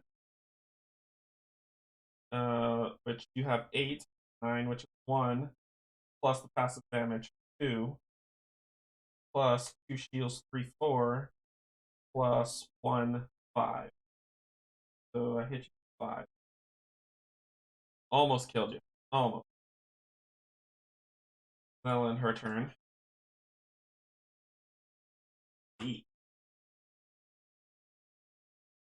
1, 2, 3. Let the bloodbath begin. 2 whites.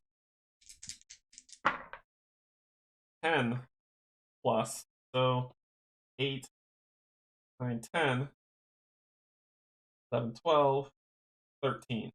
So that's 5. Yeah, you're dead. Alright, took care of that.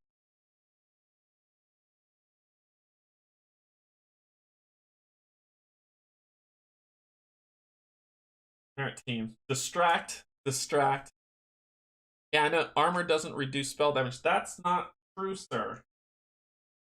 Because I looked that up. That's the reason why the animates were a pain in my fella. Because when I looked at spells, I thought armor wouldn't do it either. But then when I looked at spells on page 30,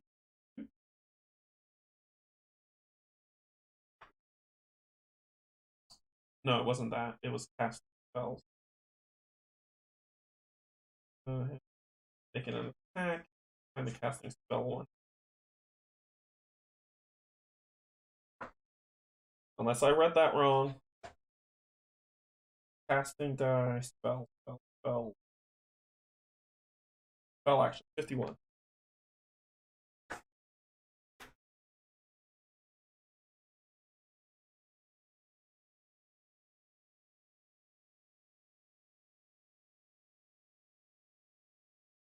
There's a thing I saw where it says after reduced. Conviction check. Where was it? I read it just now. Like I read it during this stream. I read it during this stream. It shouldn't, but I read it during this. Oh no, it was when I threw the dagger. It was the dagger that reduced. Yep, you're right, RC. It was the dagger that reduced damage on. So you killed it, and I'm supposed to draw a card. Yep, you're right. You're right.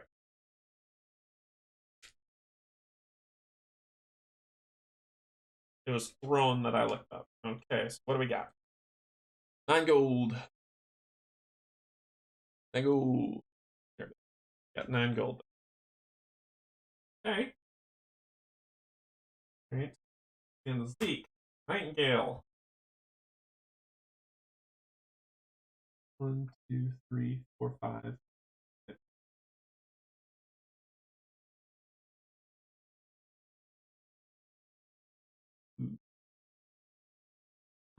Front.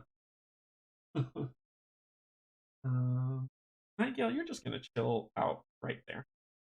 You're not gonna move. Nope. That's gonna end your turn. Far up for whatever this is gonna do. And I need to take out case 1. They are white queen. Case 2 with this one with the barrier on it.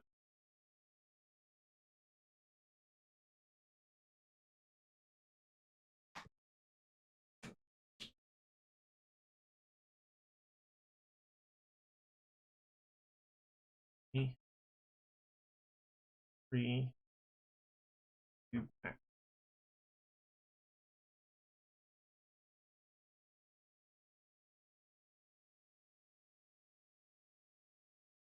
I have to hit him 5 times with Rook spell to kill him. Rook and Z-Cat is the only thing that could take him down. I have to hit him 5 times. What do we got? Z. Nightingale. Case. Remy. Earth Loa. Rook. Okay. 1, 2, 3, 4, 5, 7. Yep. 6. Yeah, let's do it. 1, 2, 3, 4, 5, 6. And 1 to get the loot. Loot, loot. Remy's job is to run. So, get loot. That is the blue. You find a pile of treasure, gain 10 gold and 2 random consumables. 10 gold. Rando consumable.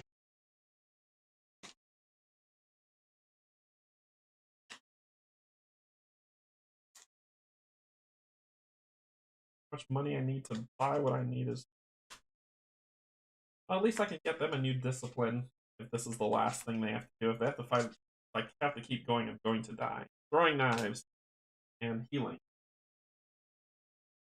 Cool. So throwing knives are going in your hand because you're going to throw one at that creature. No, let's put throwing knives in the backpack.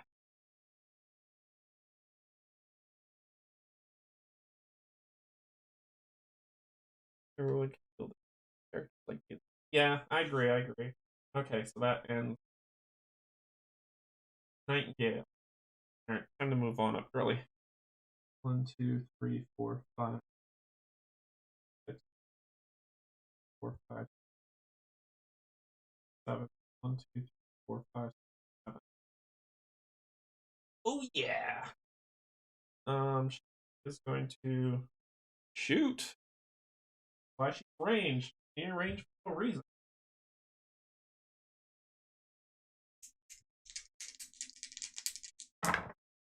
That's 7, 8, 9.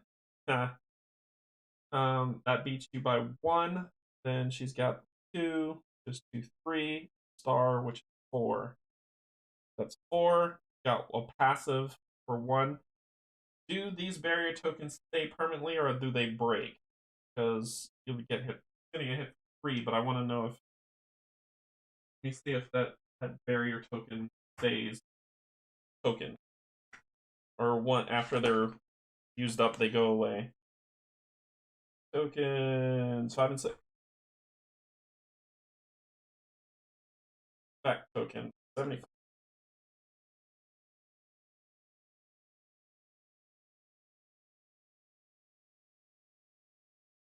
Yeah, it just says barrier +1 shielding. Does it go away after I use it?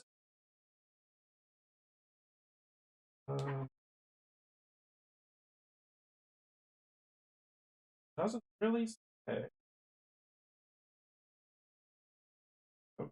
It's just tokens, and then it says 74, which is token abilities. Does it stay? Back token. Okay. Or thing for back. Back. 74 and 7.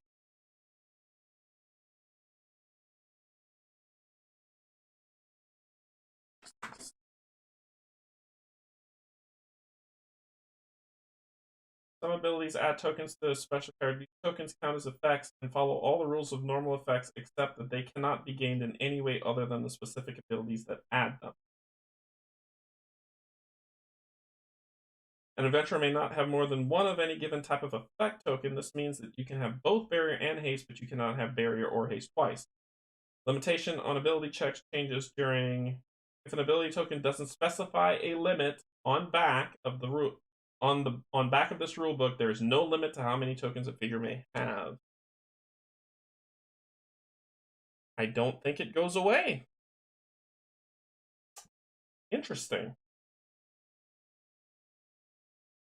It does not go away. Okay, so I'll shoot it again. 6 and a 3, not a 2. If that was a 2, that would have been beautiful. Which is 9, 1. So 1 gets through, and that's all that really gets through. It's going to block it with its shield. And I get to move. Because of the 2 books, I get to follow up and move 1 space. Here. That's going to be my turn. Haysickle. Haysickle is going to... Is there an opponent adjacent? No. Is there an opponent within range 4? No. Can you get to range 4 of opponent? Yes. 1, 2, 3, 4. Here. Then you're going to make a ranged attack. Just you, champ. So 7. Nope, you don't hit me. That was wasted. Remy's turn.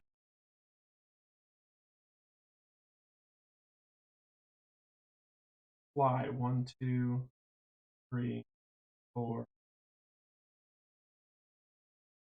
5.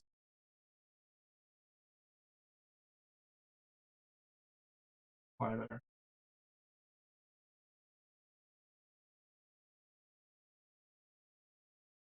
Earthlow's turn. Is there an enemy without bear? Nope. Is there an enemy adjacent? Nope. Can it move and attack an enemy within reach 2? Nope. Move. 1, 2, 3, 4. Rook's turn.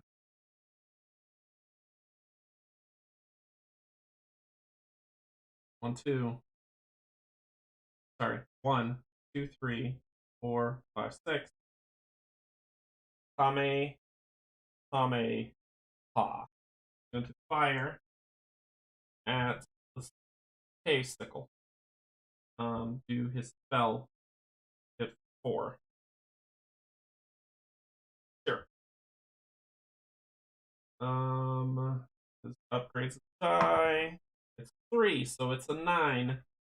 And its conviction is this. Hey, it failed. It failed. So it's going to take 2 times your total armor value.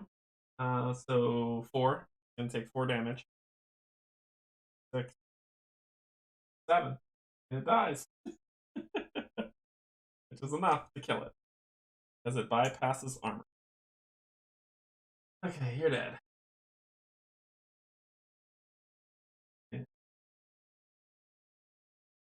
The finale. The finale. I got 6 gold. Wow, there you go. 6. Okay. All that's left is the Loa. Ellen Rook's turn. No effects. Then the flip. Actually, Rook, before his turn ends, he's going to use this on Remy for 3 and 1. Okay. And we'll re-up. 3. Max. 3. Oh my gosh. The 3 of you are going to try to kill it. Just try. Ooh, you could all get defeated. Let's hope Remy goes first. Nightingale, Zeke, the Earth Loa, Remy, Rook. Okay, Nightingale up first. Carol, what you gonna do? It has a shield of 5, and you can't cut through that. Let's say you get your best roll, a 7 and a 7, which is 14. You have to beat an 8, so that would put you at 6. That puts you at 6. Then you get 2 shields per, 7, 8, 9, 10, 2 stars, 11, 12. Its armor's 5, so you would just do 5 damage to it on your best roll. Why the hell not? Let's do it. And I'm not moving to get the +1. Ugh, this is so stupid. Here I go.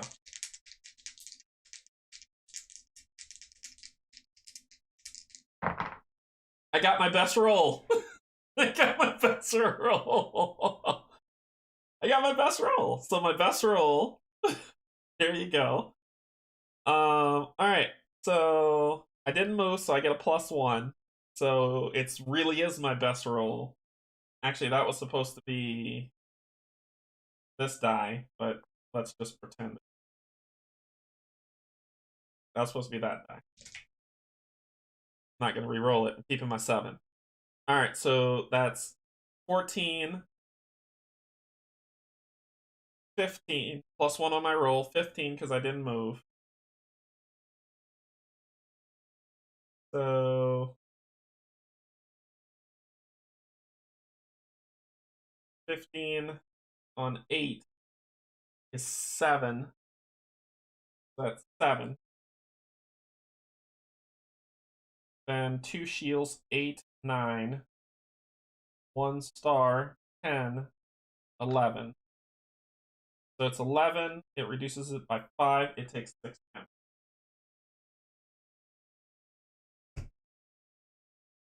Wow. I wonder if I empowered that. I wonder if I empowered that, what that would have been. Let me just see. It would have been more damage. So I hit it for 6. So it's down to 14 health. And that will end your turn because you can't move. Okay. Next up is Zeke.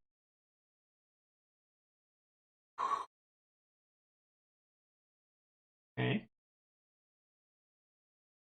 1, 2, 3, 4. Dance, buddy. Because I'm standing right here. I'm not standing near a pit. You're not going to send me into no pit. Actually, it can push me into a pit.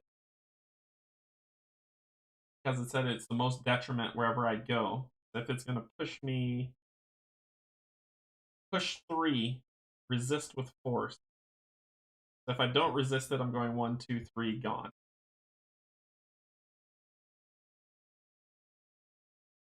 I could do 1, 2, 3, 4, 5, 6. But then the push would still send me into the pit. Ugh! Earth Loa goes next. 4. It's going to knock somebody out this turn. Somebody's going down. Somebody's being defeated. They're not dead, they're just defeated.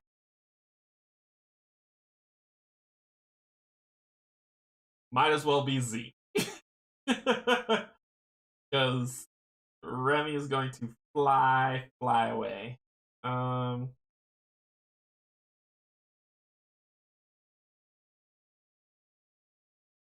A straight line unless diagonal from it, then you choose most detrimental. No matter where I stand right now, because what's going to happen? Let's say I don't do anything. Say I don't do anything. It's going to go 1, 2, 3, 4, and then it's going to push. And if Rook cannot withstand a force, if he can't withstand that push, he's going to, in the most detrimental place, which will be over here, he's out. If I do attack, and I come here, Zeke's gonna get hit. If he can't withstand it, he's going. You know what? Somebody's going down. 1, 2, 3, 4. Let's do it. I don't care. I don't care. Blah. Whatever. We're going to the Remy's going to the exit. I don't care. Oh, before Nightingale's turn ends, she would have actually her turn's not over. Her turn's not over. Nightingale's turn's not over. She would have done her special ability to get 2, giving everybody 1. You're full. Okay. So she'd have done her special ability. Use her turn's not over. That's why I was wanting her to go first. So she would have done the shot for 2 not moving, getting a +1. So she'd have done that too. She'd have then gotten 2 more to use those again to do another shot. This time roll the proper dice.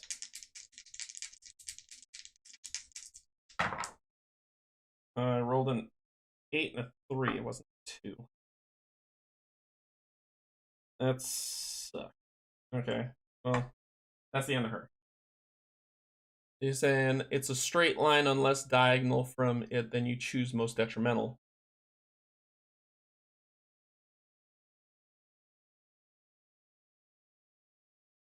I don't know what that means, but I'm trying it out. Alright, so then we're gonna go here. 1, 2, 3, 4. Zeke rolls up to it with a cigarette in his mouth. Like, Ikuze. He goes 2.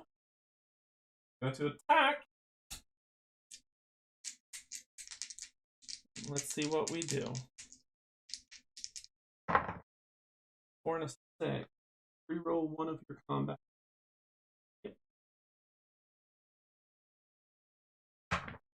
There we go. That's better. Alright, so that's an 11 on an 8. An 11 on an 8. 3. Plus 2 shields for 5.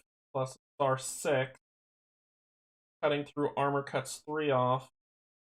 So I got 3 getting through it. I'll read it, RC. I see what you're saying. I see what you're saying. I'm gonna check it out just now when the attack comes. I see what you're saying. Alright, then I'm going to attack again.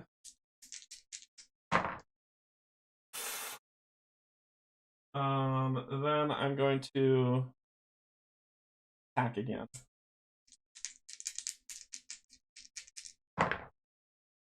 9. 9 on 8, which is 1, plus 2, which is 3. And that's all I got. With a shielding of 5.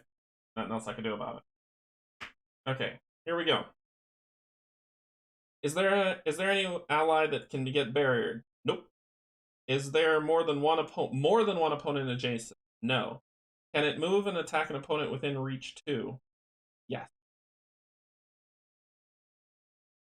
So move to be within reach 2 of the nearest opponent. So it's going to move back from it doesn't say you don't get slapped in the face, but he's going to slap you in the face. Break attacks are a thing. And I think break attacks cost. Break attack cost. Oh, wait. I'm not done with you yet. Actually, that wouldn't have been that. That would have been this one that missed, and this one that missed. I have 1 more to go. 6, 7, 8, 9, 10. It would have been enough.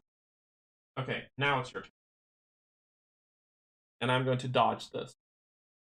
So, what's the cost on break attack? We'll deal with movement and pushing and all that. I see you. I'm not ignoring you. I just know I had 4 attacks I needed to make sure I could do.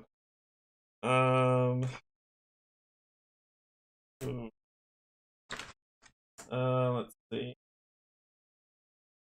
Counter. An attack deals no damage. Counter the attack. Move, attack, encounter, re-equip. I can't do a break attack to them? Okay. I thought I could. I cannot. They get to break attacks, not me. Full move, Succubus. Full move.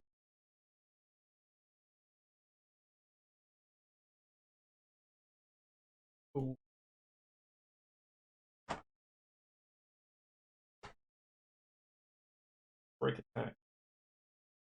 44.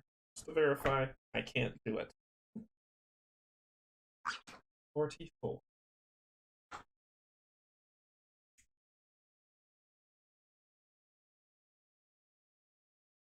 If a combatant provokes a break attack from an adventurer, the break attack is free and costs no XP. Right here at the bottom, baby. 44. Yep, I get it. Right there at the bottom. So it's a free break attack. So you're backing up. You get smacked. There we go. So break attack for 12 on your 8, which is 4 plus 2 shields. 5, 6, 7, 8. They are piercing, so you only drop 3, so you're going to take 5 damage. And that's 5, 6. So you are at 12, 13, 14, 20. So you have 6 health left. Oh, God. I'm going to vomit. Alright, so then you're going to do that.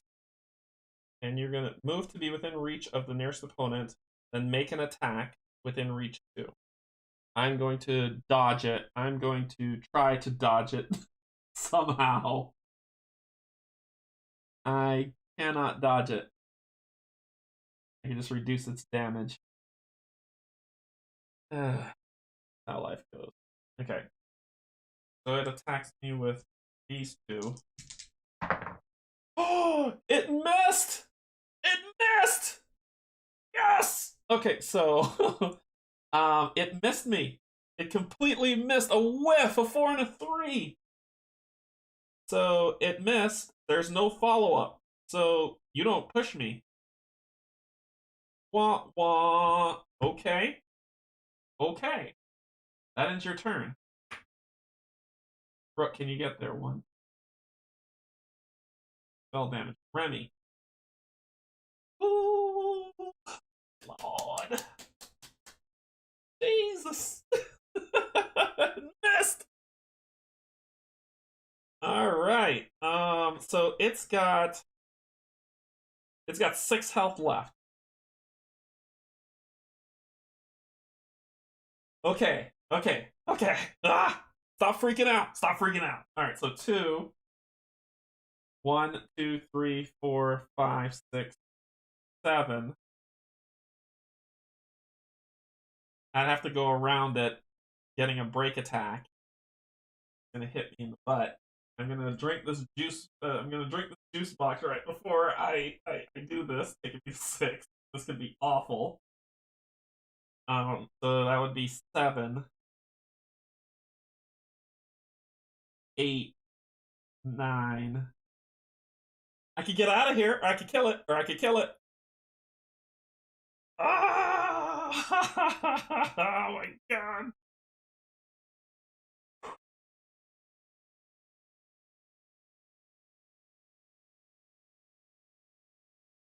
Dodge. It's okay. Yes, you're right. It does say at any time. You're right. Actually, I could have used that and that to boost Zeke up to do another attack. Ah! I don't want to do it. I don't want to do it. Okay. I'm gonna stop. I'm gonna try. If it doesn't work, I'm running. Rook, you're up. I'm done. I could have thrown the smoke bomb down and got out, but I'll do that next if things are looking bad. Rook, you're up. 1. 1, 2, 3, 4.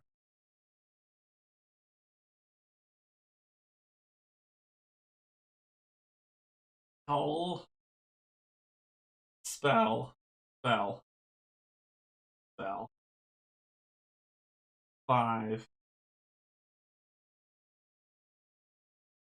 Spell.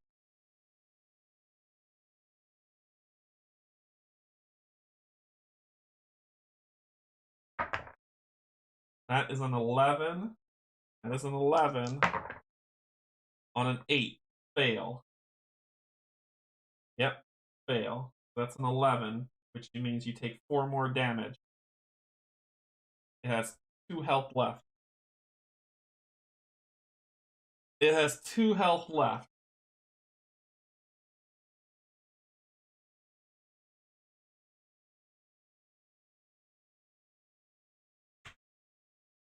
Here we go. Next round. Remy's ready to drop the smoke bomb. She's ready to drop the smoke bomb. Here we go. Oh, I could have dodged. So once per round I could re-roll and dodge, but he missed.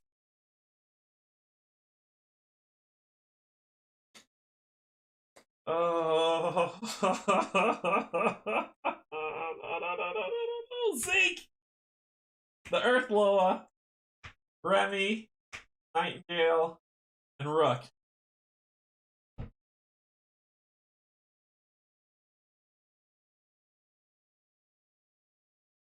I'm sweating. I'm sweating so bad. Okay. Zeke is gonna use the bottle blessing to gain an SP. Ooh. I can't do it. My nerves are shot. Okay, here we go. Here we go. Here we go. Here we go. Here we go.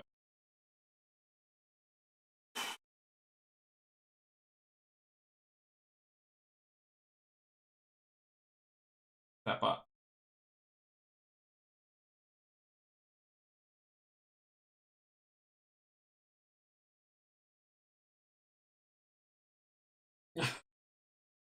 Ah.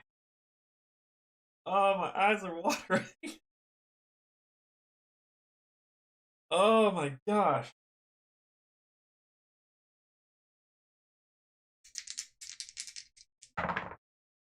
Reroll one of my die. Oh my god. I think we killed it. I think we killed it. 7. It's 12. 7 plus 5 is 12. 12 minus 8 is 4. 2, 5, 6. 1 star 7. It's piercing 2. You have 5, so you block 3, which is 4. We hit it for 4. Oh, we beat it.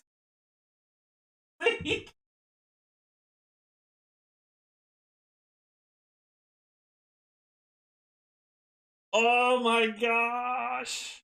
Oh my gosh.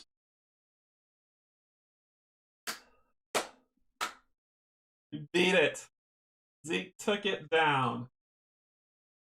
Oh, I gotta read what comes up. I get this.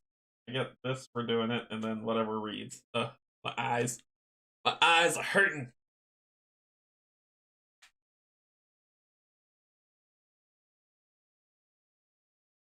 Six gold. Okay. So, what does it say in the book? Oh my gosh, we cleared the batty queue. Start. If the Loa is defeated, read the following text. Not quite unkillable. The Earth Loa crumbles before your might. Gain 1 mundane relic. What? And it doesn't say random. It doesn't say random. I gain 1 mundane relic. That's a core. Doesn't say random. Heal. Accessories. Armor. Relics. Oh, they got our arrows. These are relics. Relic. Earth Loa relic. Is it an Earth Loa relic? It just says gain 1 random mundane. I don't want Loa relic. Oh. 1 random mundane relic. Oh my god. Well, I think it might be arrows. Just to get Nightingale further, but Conviction can get updated. We can remove symbol damage. Would be good for you, sir.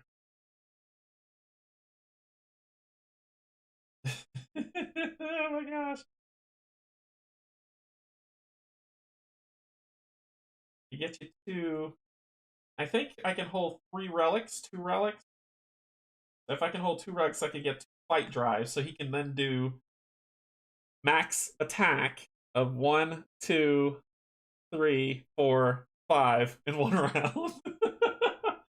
It'd be impossible. I think I might get the arrow relic to give to old girl.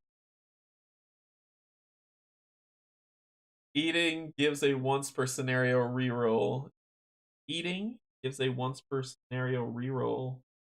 What are we talking about? Eating?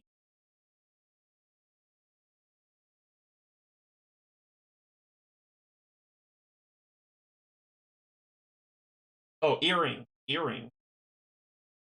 After making a roll, reroll any of your dice.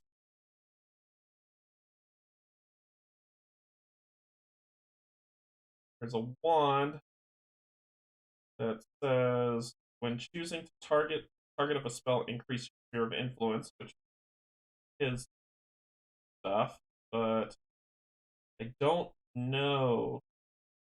After a roll is made against you, remove all symbols of that one die. Yeah, this might be the thing. The Fate engine seems pretty cool. The Fate engine seems pretty cool because basically, if I get hit hard, I can nullify that hard hit and it just will be a little bit lighter. But it's from one die.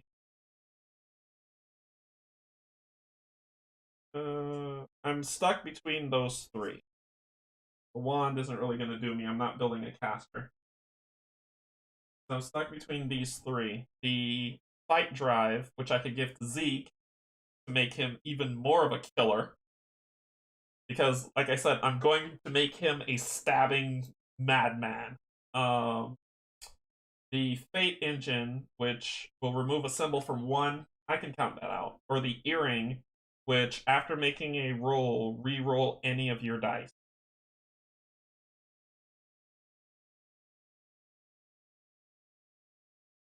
Let's think about that while we see what happens next.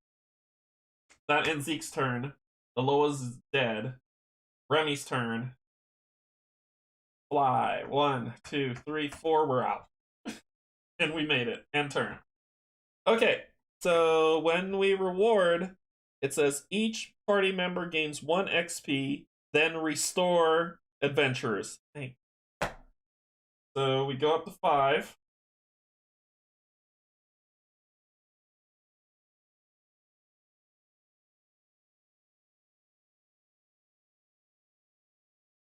For 5 XP each. Checking our gold. Our gold is 10, 26, 32. Yep, so that's 15 and 10. Sorry, not 26, 25. 15 and 10, 25, plus 6, 31. 31 takes me to 104. 104 gold.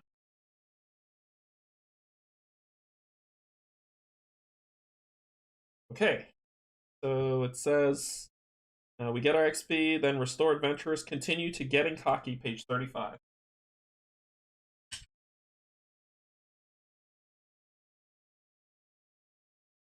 Foreteller. Foreteller time. Foreteller time.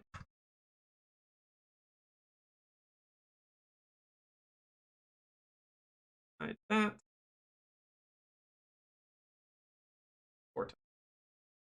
Foreteller. Step 1. Getting cocky.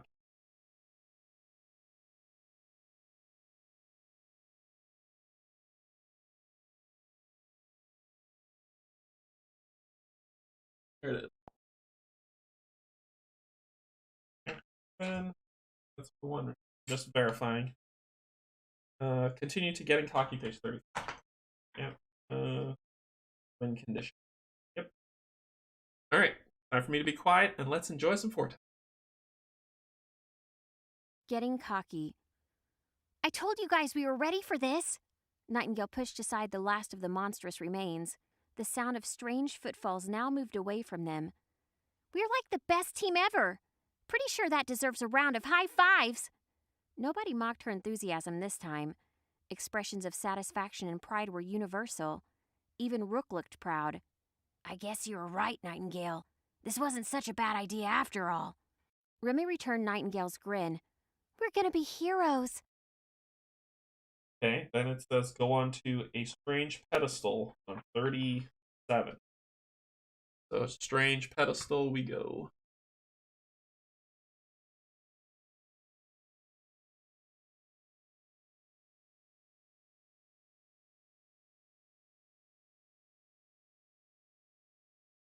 Strange pedestal. 14 minutes, folks. 14 minutes. Dig in. A strange pedestal. Nightingale gingerly picked her way through the hall, being careful not to make a sound. A pair of massive double doors blocked the way, made of wood so old it seemed halfway petrified. Someone was shouting from within. Nightingale felt lucky that the intruder was making enough of a racket to find in the dim light. Nightingale was certain it was the thief. Who else would be down in the vaults? She peeked through the partly open double doors and leaned around the edge of the doorway so she wouldn't alert the thief to her presence. Upon seeing what was in the room, Nightingale immediately froze. She fought back the urge to scream, which turned halfway into a gag as she stared at the abomination that filled the center of the room. It looked like a head 30 feet tall with skin rotting and pale. Strands of matted, oily hair clung to its clammy flesh, and grasping limbs sprouted from random points along the scalp. They were like dozens of thick arms and fingers that writhed like a centipede that had been cut in half with a shovel. The room was large and mostly devoid of furnishings, except for some sort of pedestal that sat on the far side of the grotesque monstrosity. I have the right of salvage. A man stood with his back to her, separating her from the monster. Nightingale mused that this must be the thief. He was attempting to claim whatever was on the pedestal behind the horrible creature. He sounded far more confident than she would have been. You can't stop me. The creature laughed, throwing back a jaw that hinged open to reveal more appendages. Every pale digit had become a row of glittering teeth. It wasn't laughter as ever Nightingale had known it before. It was like the last breath of the dying, shifted octaves lower and much louder.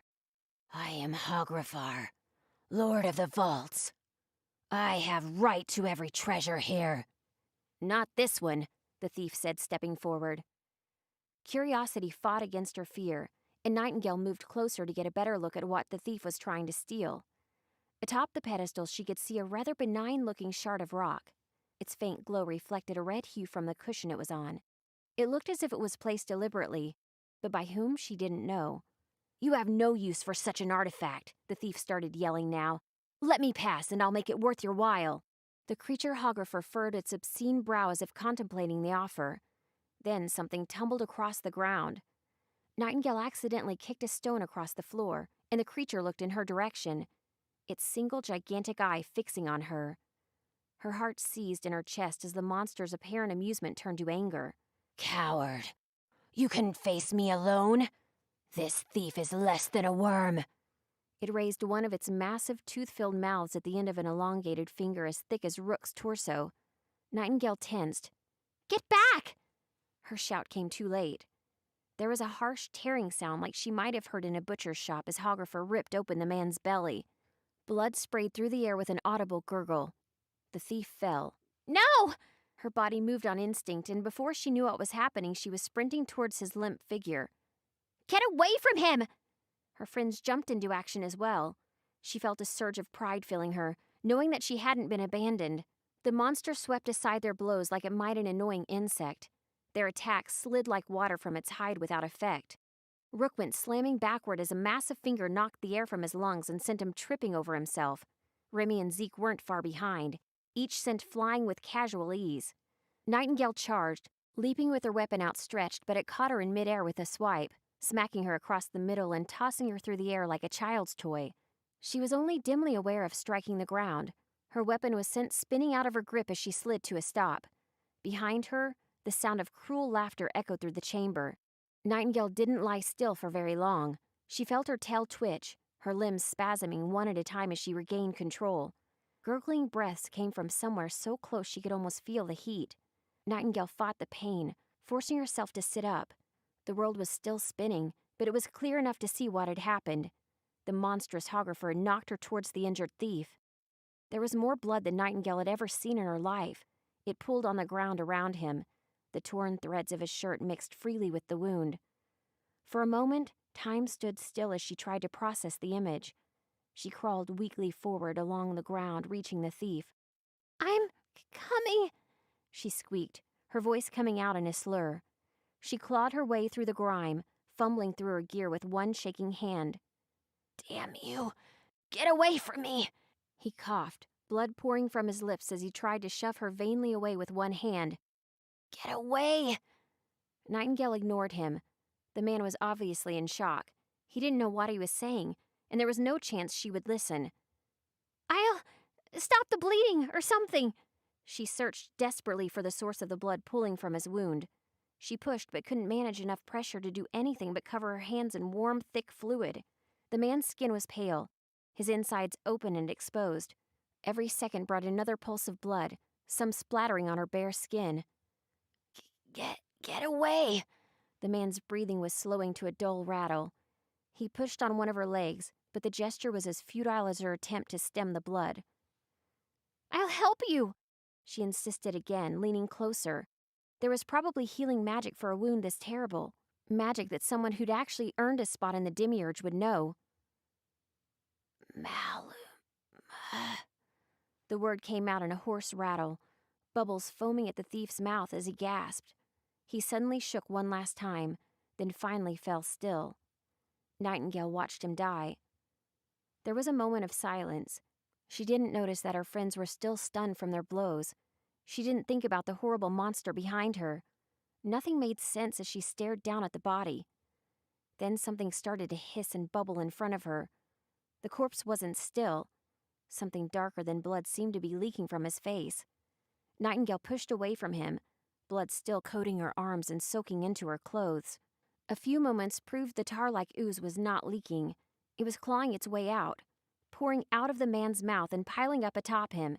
It surged from behind his eyes, out his ears, and out the pores in his skin. She only had a second to see it. The black mass sloshed about within itself, and with each movement, strange lights flickered from within. It had dozens of eyes, no two alike in size or shape. They seemed to move freely, pointing directly at objects instead of pivoting to face them. Within a second, they were all pointing at her. Nightingale tried to scream as the thing surged towards her. She put her arms up, but it didn't hinder the ooze at all. It had no limbs, yet the whole thing latched onto her face like the malicious pseudopod of a feeding amoeba. Fierce cold boiled at her skin where it touched, so cold it burned. Her scream choked in her throat as the monster pried her jaws open wider, filling her mouth. The seeping tar sucked into her eyes and she could feel the pressure of it pushing into her skull. The pain was overwhelming, screaming throughout her body. The darkness consumed her vision and her mind until consciousness faded. Rook moaned. Despite the pain making every movement stiff, he knew he had to act. The creature was still here, and it could easily kill him. He had to get up. He had to help his friends. He rose, grunting. In the darkness, his surroundings seemed to blur, yet one shape formed before the others. It was Hographer, looming in the murky shadows. Far worse, it was holding Nightingale in the air by one of her horns. Rook couldn't speak, instead fumbling for his weapon. He didn't dare do anything sudden, lest he startle the monster into killing his friend. Hographer held Nightingale very near between two grotesque fingers, inspecting her closely. "Where did you go? Acquired a new host? Perhaps trying to hide inside of another body?" It was searching Nightingale's face with a massive eye. Rook tensed, readying for a vain attempt at an attack. After a few seconds, the monster started laughing again, and Nightingale shook vigorously in its grasp. "Damned fool," Hographer called, voice so loud that the ground seemed to shake. "She just saved my life from that parasite." Hographer seemed to be smiling through the appendages leaking from its mouth. Rook had no time for rational thought. He charged, crossing the room far faster than his size made him look capable of. lifting a massive weapon in both hands. Hographer didn't see him coming, nor did it turn towards the sound of Rook's pounding steps. Rook struck as hard as he could, aiming straight for the joint on one of the creature's fingers. The half-rotten flesh parted, spraying foul-smelling slime. Hographer screamed, its voice sounding continually shriller as it went.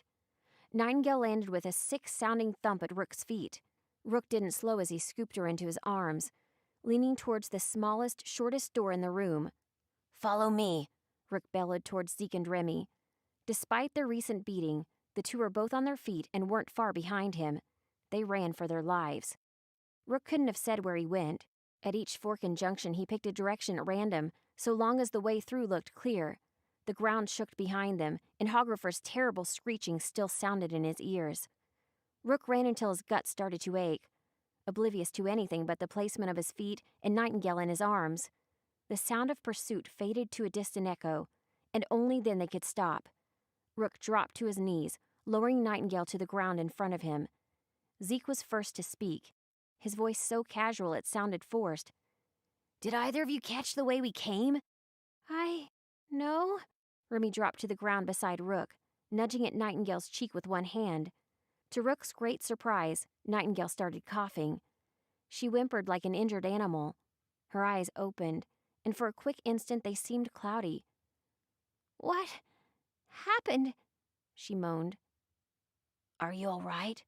Rook asked, his voice low. "Are you kidding?" Nightingale shook her head once as though trying to shake water out of her ears.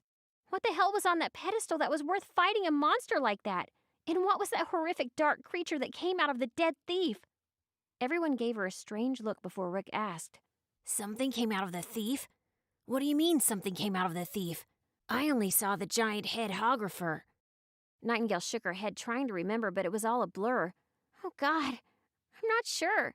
"Yeah, well, we have bigger problems to worry about now."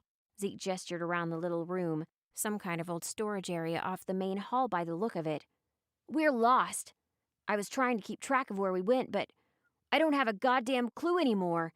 That thing—" "We get it," Remy sighed. "This place goes down as deep as the towers go high. That's what they say. Thousands and thousands of rooms, and at least one of them has a gigantic monster that's probably looking for us right now." Zeke offered Nightingale his hand and helped her stand. She swayed on her feet, but only a little. "You've got any smart ideas, Rook?" Zeke pulled what looked like his last crumpled cigarette out. Rook sighed. "I've got one idea, but you guys have to be cool about it. Nobody freak out." "Nobody freak out?" Nightingale still looked drained, but there were a few bright twinges around her cheeks. "You serious, Rook? After meeting, what did it call itself? Hographer?" "Okay, right." He reached up to his neck and removed the amulet that hung there. "Suri?" He didn't say it so much as he thought it, calling out through the strange amulet with focused will to a place he never should have touched. "Yes, Rook?" As usual, the answering voice came almost instantly, created from nothing, yet audible by everyone nearby. "You sound upset." "I am," Rook said to the empty air all around them. "Do you have the strength to manifest now?" The reply came with a little reproach. "There are 3 others in the room with you. When we first spoke, I told you my kind was forbidden in your world, and both of us would be in great danger if your kind learned of our friendship." Rook glanced once at each of his friends in turn, Nightingale still looking like she'd been wrung out, Zeke forcing himself to be calm, and Remy was shaking with nervous fear. He sighed. "I trust them, Suri. We need your help." "As you wish." Light began to glow from the amulet, a magenta that overwhelmed the gloom and grew bright enough to radiate through the open doorways around them. Rook was numb to the wonder by now, though he couldn't miss the shocked expressions his friends had as the light grew so bright it seemed to take solid form. Rook knew little of Suri. Every time they had been together, she had taken this shape, greenish and vaguely human, with a body of radiant energy that blurred into swirling light the lower you looked. Her hair was electric blue and waved as though in an invisible wind. "Whoa!" Zeke's cigarette hung limply from his mouth as his eyes widened. "Hi!" Suri bounced on nothing, though she never got more than a few feet from Rook. The amulet continued to glow, though it had dimmed down to something far more tolerable. "Everybody, this is Suri." Rook waved towards his friends as he introduced them. The spirit darted, a little nearer to each one as he named them, examining each from head to foot. She didn't offer to shake hands or anything else similarly polite. How did...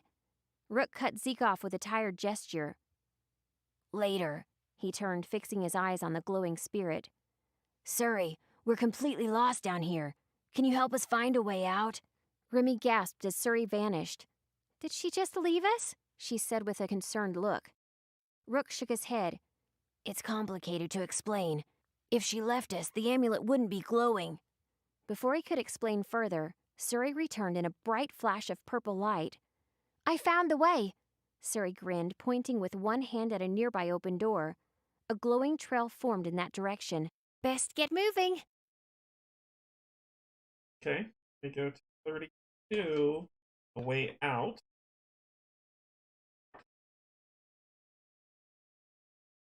Which is the short one up here. Why they have you jumping all over the book? Sure. Way out. 2 minutes. 2 minutes. A way out. Your friends are good at this. Surrey glided along in front of Rook as they made their way through the ruined halls. It seemed the closer they were to the surface, the more it crumbled away, eaten by time and air, and corroded into crumbling metal or chalk-like rock. Yeah, Rook still had a weapon within reach if he needed it, but wasn't holding it ready anymore. So far, they had managed to avoid anything that might try to stop them from leaving the vaults. In fact, they saw nothing more dangerous than occasional stray vermin. It seemed the lesser creatures of the upper vault had learned to stay away, probably due to Hographar's nearby presence. Thanks for the directions. We'll have to bring a map next time we go exploring, Remy said. Maybe next time we can pick somewhere safer to adventure. We could help innkeepers deal with the rats in their basements, maybe. Inquiry? Surrey didn't meet Remy's eyes so much as she watched her wings. Do the mortals of this realm routinely invoke the help of skilled professionals to get them out of minor problems they could have solved on their own? Wouldn't involving experienced instituted graduates be an unwise investment of your time? No, Zeke grunted. On Earth they did. People on Middara usually have more sense. Zeke left a trail of smoke behind him. Rook wondered where this new cigarette had come from, but took it as a good sign. They were recovering from their experience, except maybe Nightingale. Her skin was strangely pale, and she took every spare moment to rest that she could. Surrey slowed a little as she considered Zeke's words, then shrugged.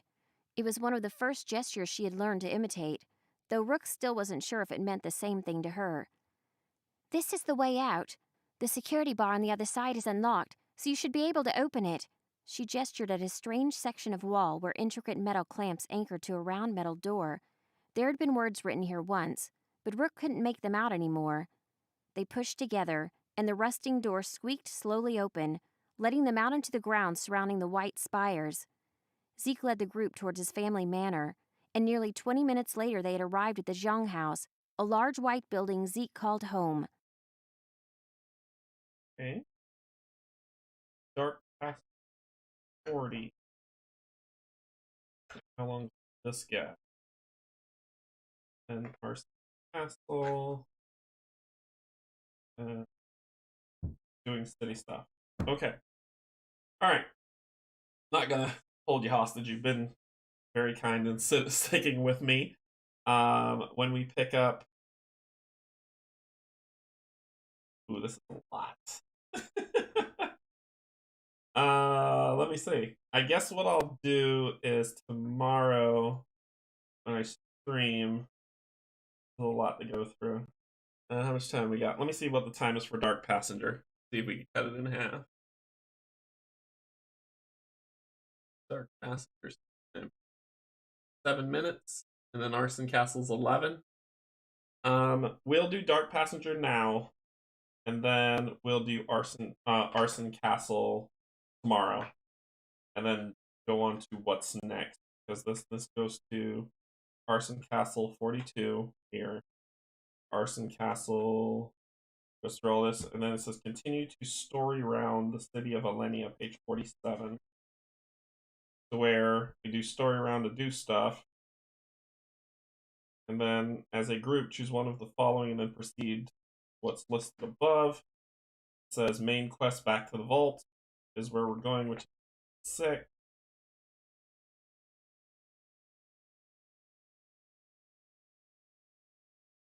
More story here, or yep, more story. So back to the vaults, then retracing our steps. Wow, this is a lot of lore. I love it. 60. Then retracing our steps, 60. And map. Okay, so we're gonna do the Dark Passenger now, and then we'll do. You're gonna hate me, but we're gonna do a lot more reading tomorrow before we begin. But this is lore. This is what I want. This is what I've asked for. Let's finish up Dark Passenger, then I'll let you go for the rest of the night, and then we'll do what we do. A dark passenger. Nightingale collapsed onto the ground, pressing her face against it for a few seconds. She was fairly certain she'd never been happier to be away from adventure in her life. We made it! Thank God! She let out an exhausted sigh. Behind her, Suri's voice was barely a whisper. What is this place? It seems to be humming with magical energy. Zeke moved to lock the door behind them with a loud click, then turned towards Suri. My family uses it as a dorm for their kids while they attend the Institute. I've been told it was already built into the foundation of the rock when this land was claimed. It's supposed to have various magical enchantments to keep us safe. It seems it just might. Suri floated gently past Nightingale, looking between each of Rook's friends. It was very nice to meet you all. I don't think I've ever seen so much of your world at once. Perhaps it will happen again. Maybe, Zeke began, but the spirit didn't linger to hear it. There was a faint pop and a flash of purple light. The place she'd been was empty, and Rook's amulet ceased to glow. Sorry about that. Suri's a little oblivious to common courtesy. Rook offered his hand to Nightingale. Are you all right? Yeah. Nightingale took the offered hand, rising again. It was more than a little strain on her body, but she managed not to sway. I think I just need some rest. We should visit the castle first. Rook watched her, looking concerned. Zeke and Remy were watching her too. Your father has excellent doctors. After what happened... Nothing happened! Nightingale found herself tensing, her tail snapping once behind her. Even as she said it, she saw a brief image of black ichor boiling from the dead thief's mouth. Really? You mentioned that something had come out of the thief. Some kind of dark creature? Rook looked from Remy to Zeke. Did either of you see what happened to Nightingale? Nah. Zeke looked down, frowning. After that thing knocked me back, it gets a little fuzzy. Remy nodded. My dumb wings were in the way. I didn't get up again until I heard her scream. Nightingale could only remember a strange amorphous shape sprouting towards her after she tried to save the dying thief. She shivered, glancing down at the ruins of her dress. It was brown and crusty with dirt and dried blood. She tried to push the image from her mind. That thing! It called itself Hografar, right? You must have hit me first, that's all. You're fine, I'm fine. She was shaking her head. How about we don't go anywhere near my father tonight, Rook? Remember, he's the reason I went into the damn vaults in the first place. All right, Rook sighed. I'm not sure where else we would go, though. You could crash here. Zeke gestured at the living room with a lit cigarette. We've got this whole mansion and everything. Might as well use a few of the extra rooms. You too, Remy. After a night like this, you probably need as much sleep as the rest of us. Perfect, Nightingale nodded, forcing more enthusiasm into the response than she really felt. The next hour passed in a blur to Nightingale. She ducked away first to wash off all the blood and change into clean clothes. After that, she ate some leftover soup as Zeke prepared a few spare rooms for their use. Nightingale fell asleep nearly instantly. However, it was not a restful night. Nightingale dreamed of the white vaults where the floor stretched away to an endless darkness and an alien monstrosity of writhing limbs guarded something she wanted. Hografar was there, its proportions even more hideous than she remembered. The shadows of its disparate parts writhed, all reaching for her. Nightingale watched herself try in vain to save the thief, watched him die before her eyes. Something even worse than the freakish Hografar poured from the corpse and latched onto her face. Its body a hideous mass of swirling eyes and mouths and teeth. Eventually, she saw herself collapse, overwhelmed by the agony she remembered quite well. Her dream self's eyes opened, staring at her. There was something dark behind them, an alien intelligence anathema to life as she knew it. Nightingale woke with a start, shooting up right in the gigantic four-poster. The early light of dawn streamed in from one window, filling the room with its glow. Something reached for her shoulder, blocking out the light. Nightingale jerked violently away, twisting off the bed and landing with a pained thump on the floor. She came back up a second later, panting with her weapon in hand, all trace of drowsiness gone. There was nothing there. Nightingale took a deep breath to calm herself. She set her weapon down finally, then made her way downstairs. The kitchen was busy, though not with servants or staff. Instead, she was more than a little surprised to see Remy, Rook, and Zeke already waiting. "Hey, Knight!" Zeke raised a spatula in mock salute. "Feeling better?" "Yeah." Nightingale didn't meet his eyes as she lied, looking around at the mess. Eggs and flour were everywhere, along with other stains she couldn't easily identify. "Did something blow up?" "Yes," Zeke began. "No." Remy and Rick answered at exactly the same time, both looking abashed. Rick glared once at Remy before continuing. "We had some disagreement about whether animism could be used to make an omelet." Remy wiped a sheen of slime away from her face with a cloth, then tossed it onto the counter beside her. "Turns out it wasn't a good idea." Zeke scooped a fresh and completely inanimate omelet out of a pan and onto a waiting plate. "After yesterday, we weren't going to get you until everything was ready. Did the explosion wake you?" "Nah," Nightingale grinned. She helped straighten things up, then the four of them sat down to eat. It was only after she had eaten her portion and the scraps left over from everyone else that Nightingale realized just how hungry she'd been. As they were finishing up, someone knocked on the door, and Zeke left to deal with it. He returned a moment later with a familiar figure just behind him. "Khufu!" Nightingale was up in an instant, practically bouncing with energy. She loped over and hopped up around him for a friendly hug. "What are you doing here?" Khufu pried her off gently, looking a little stern.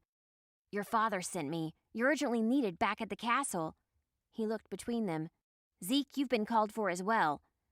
Zeke and Nightingale exchanged a worried look. Khufu ignored their exchange. "You're the new knight, right?" Khufu had to look up a little to meet Rook's eyes.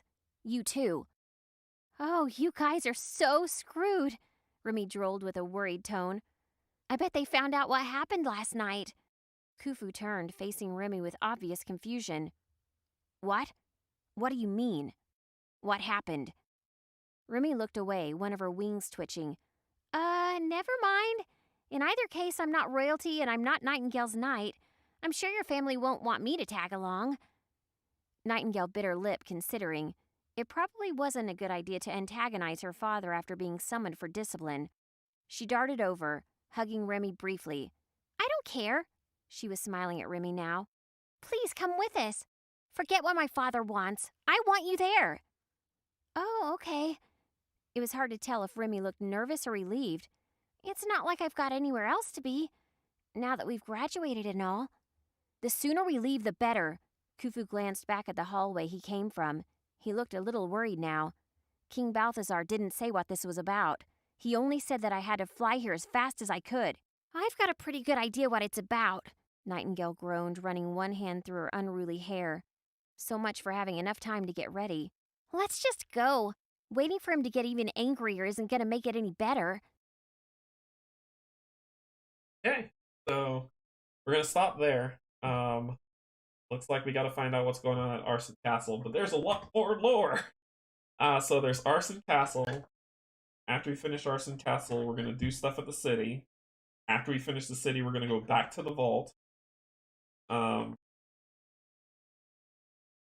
After we finish, and then there's going to be more story, and then something to do back at the vault. So we're gonna stop here for tonight or today or morning, whatever time you are now.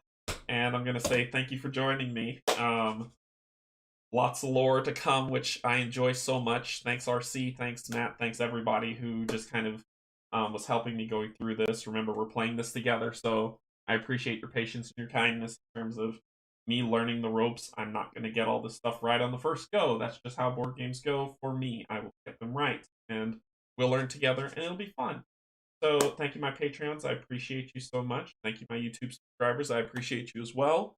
And thanks for joining me. I will see y'all tomorrow as we get back into this wonderful lore of this beautiful book and find out what's going on. And find out who Hog referred. So that'll be good. Thanks so much, everybody. Have a good night, morning, day. Insert comment here. Bye bye.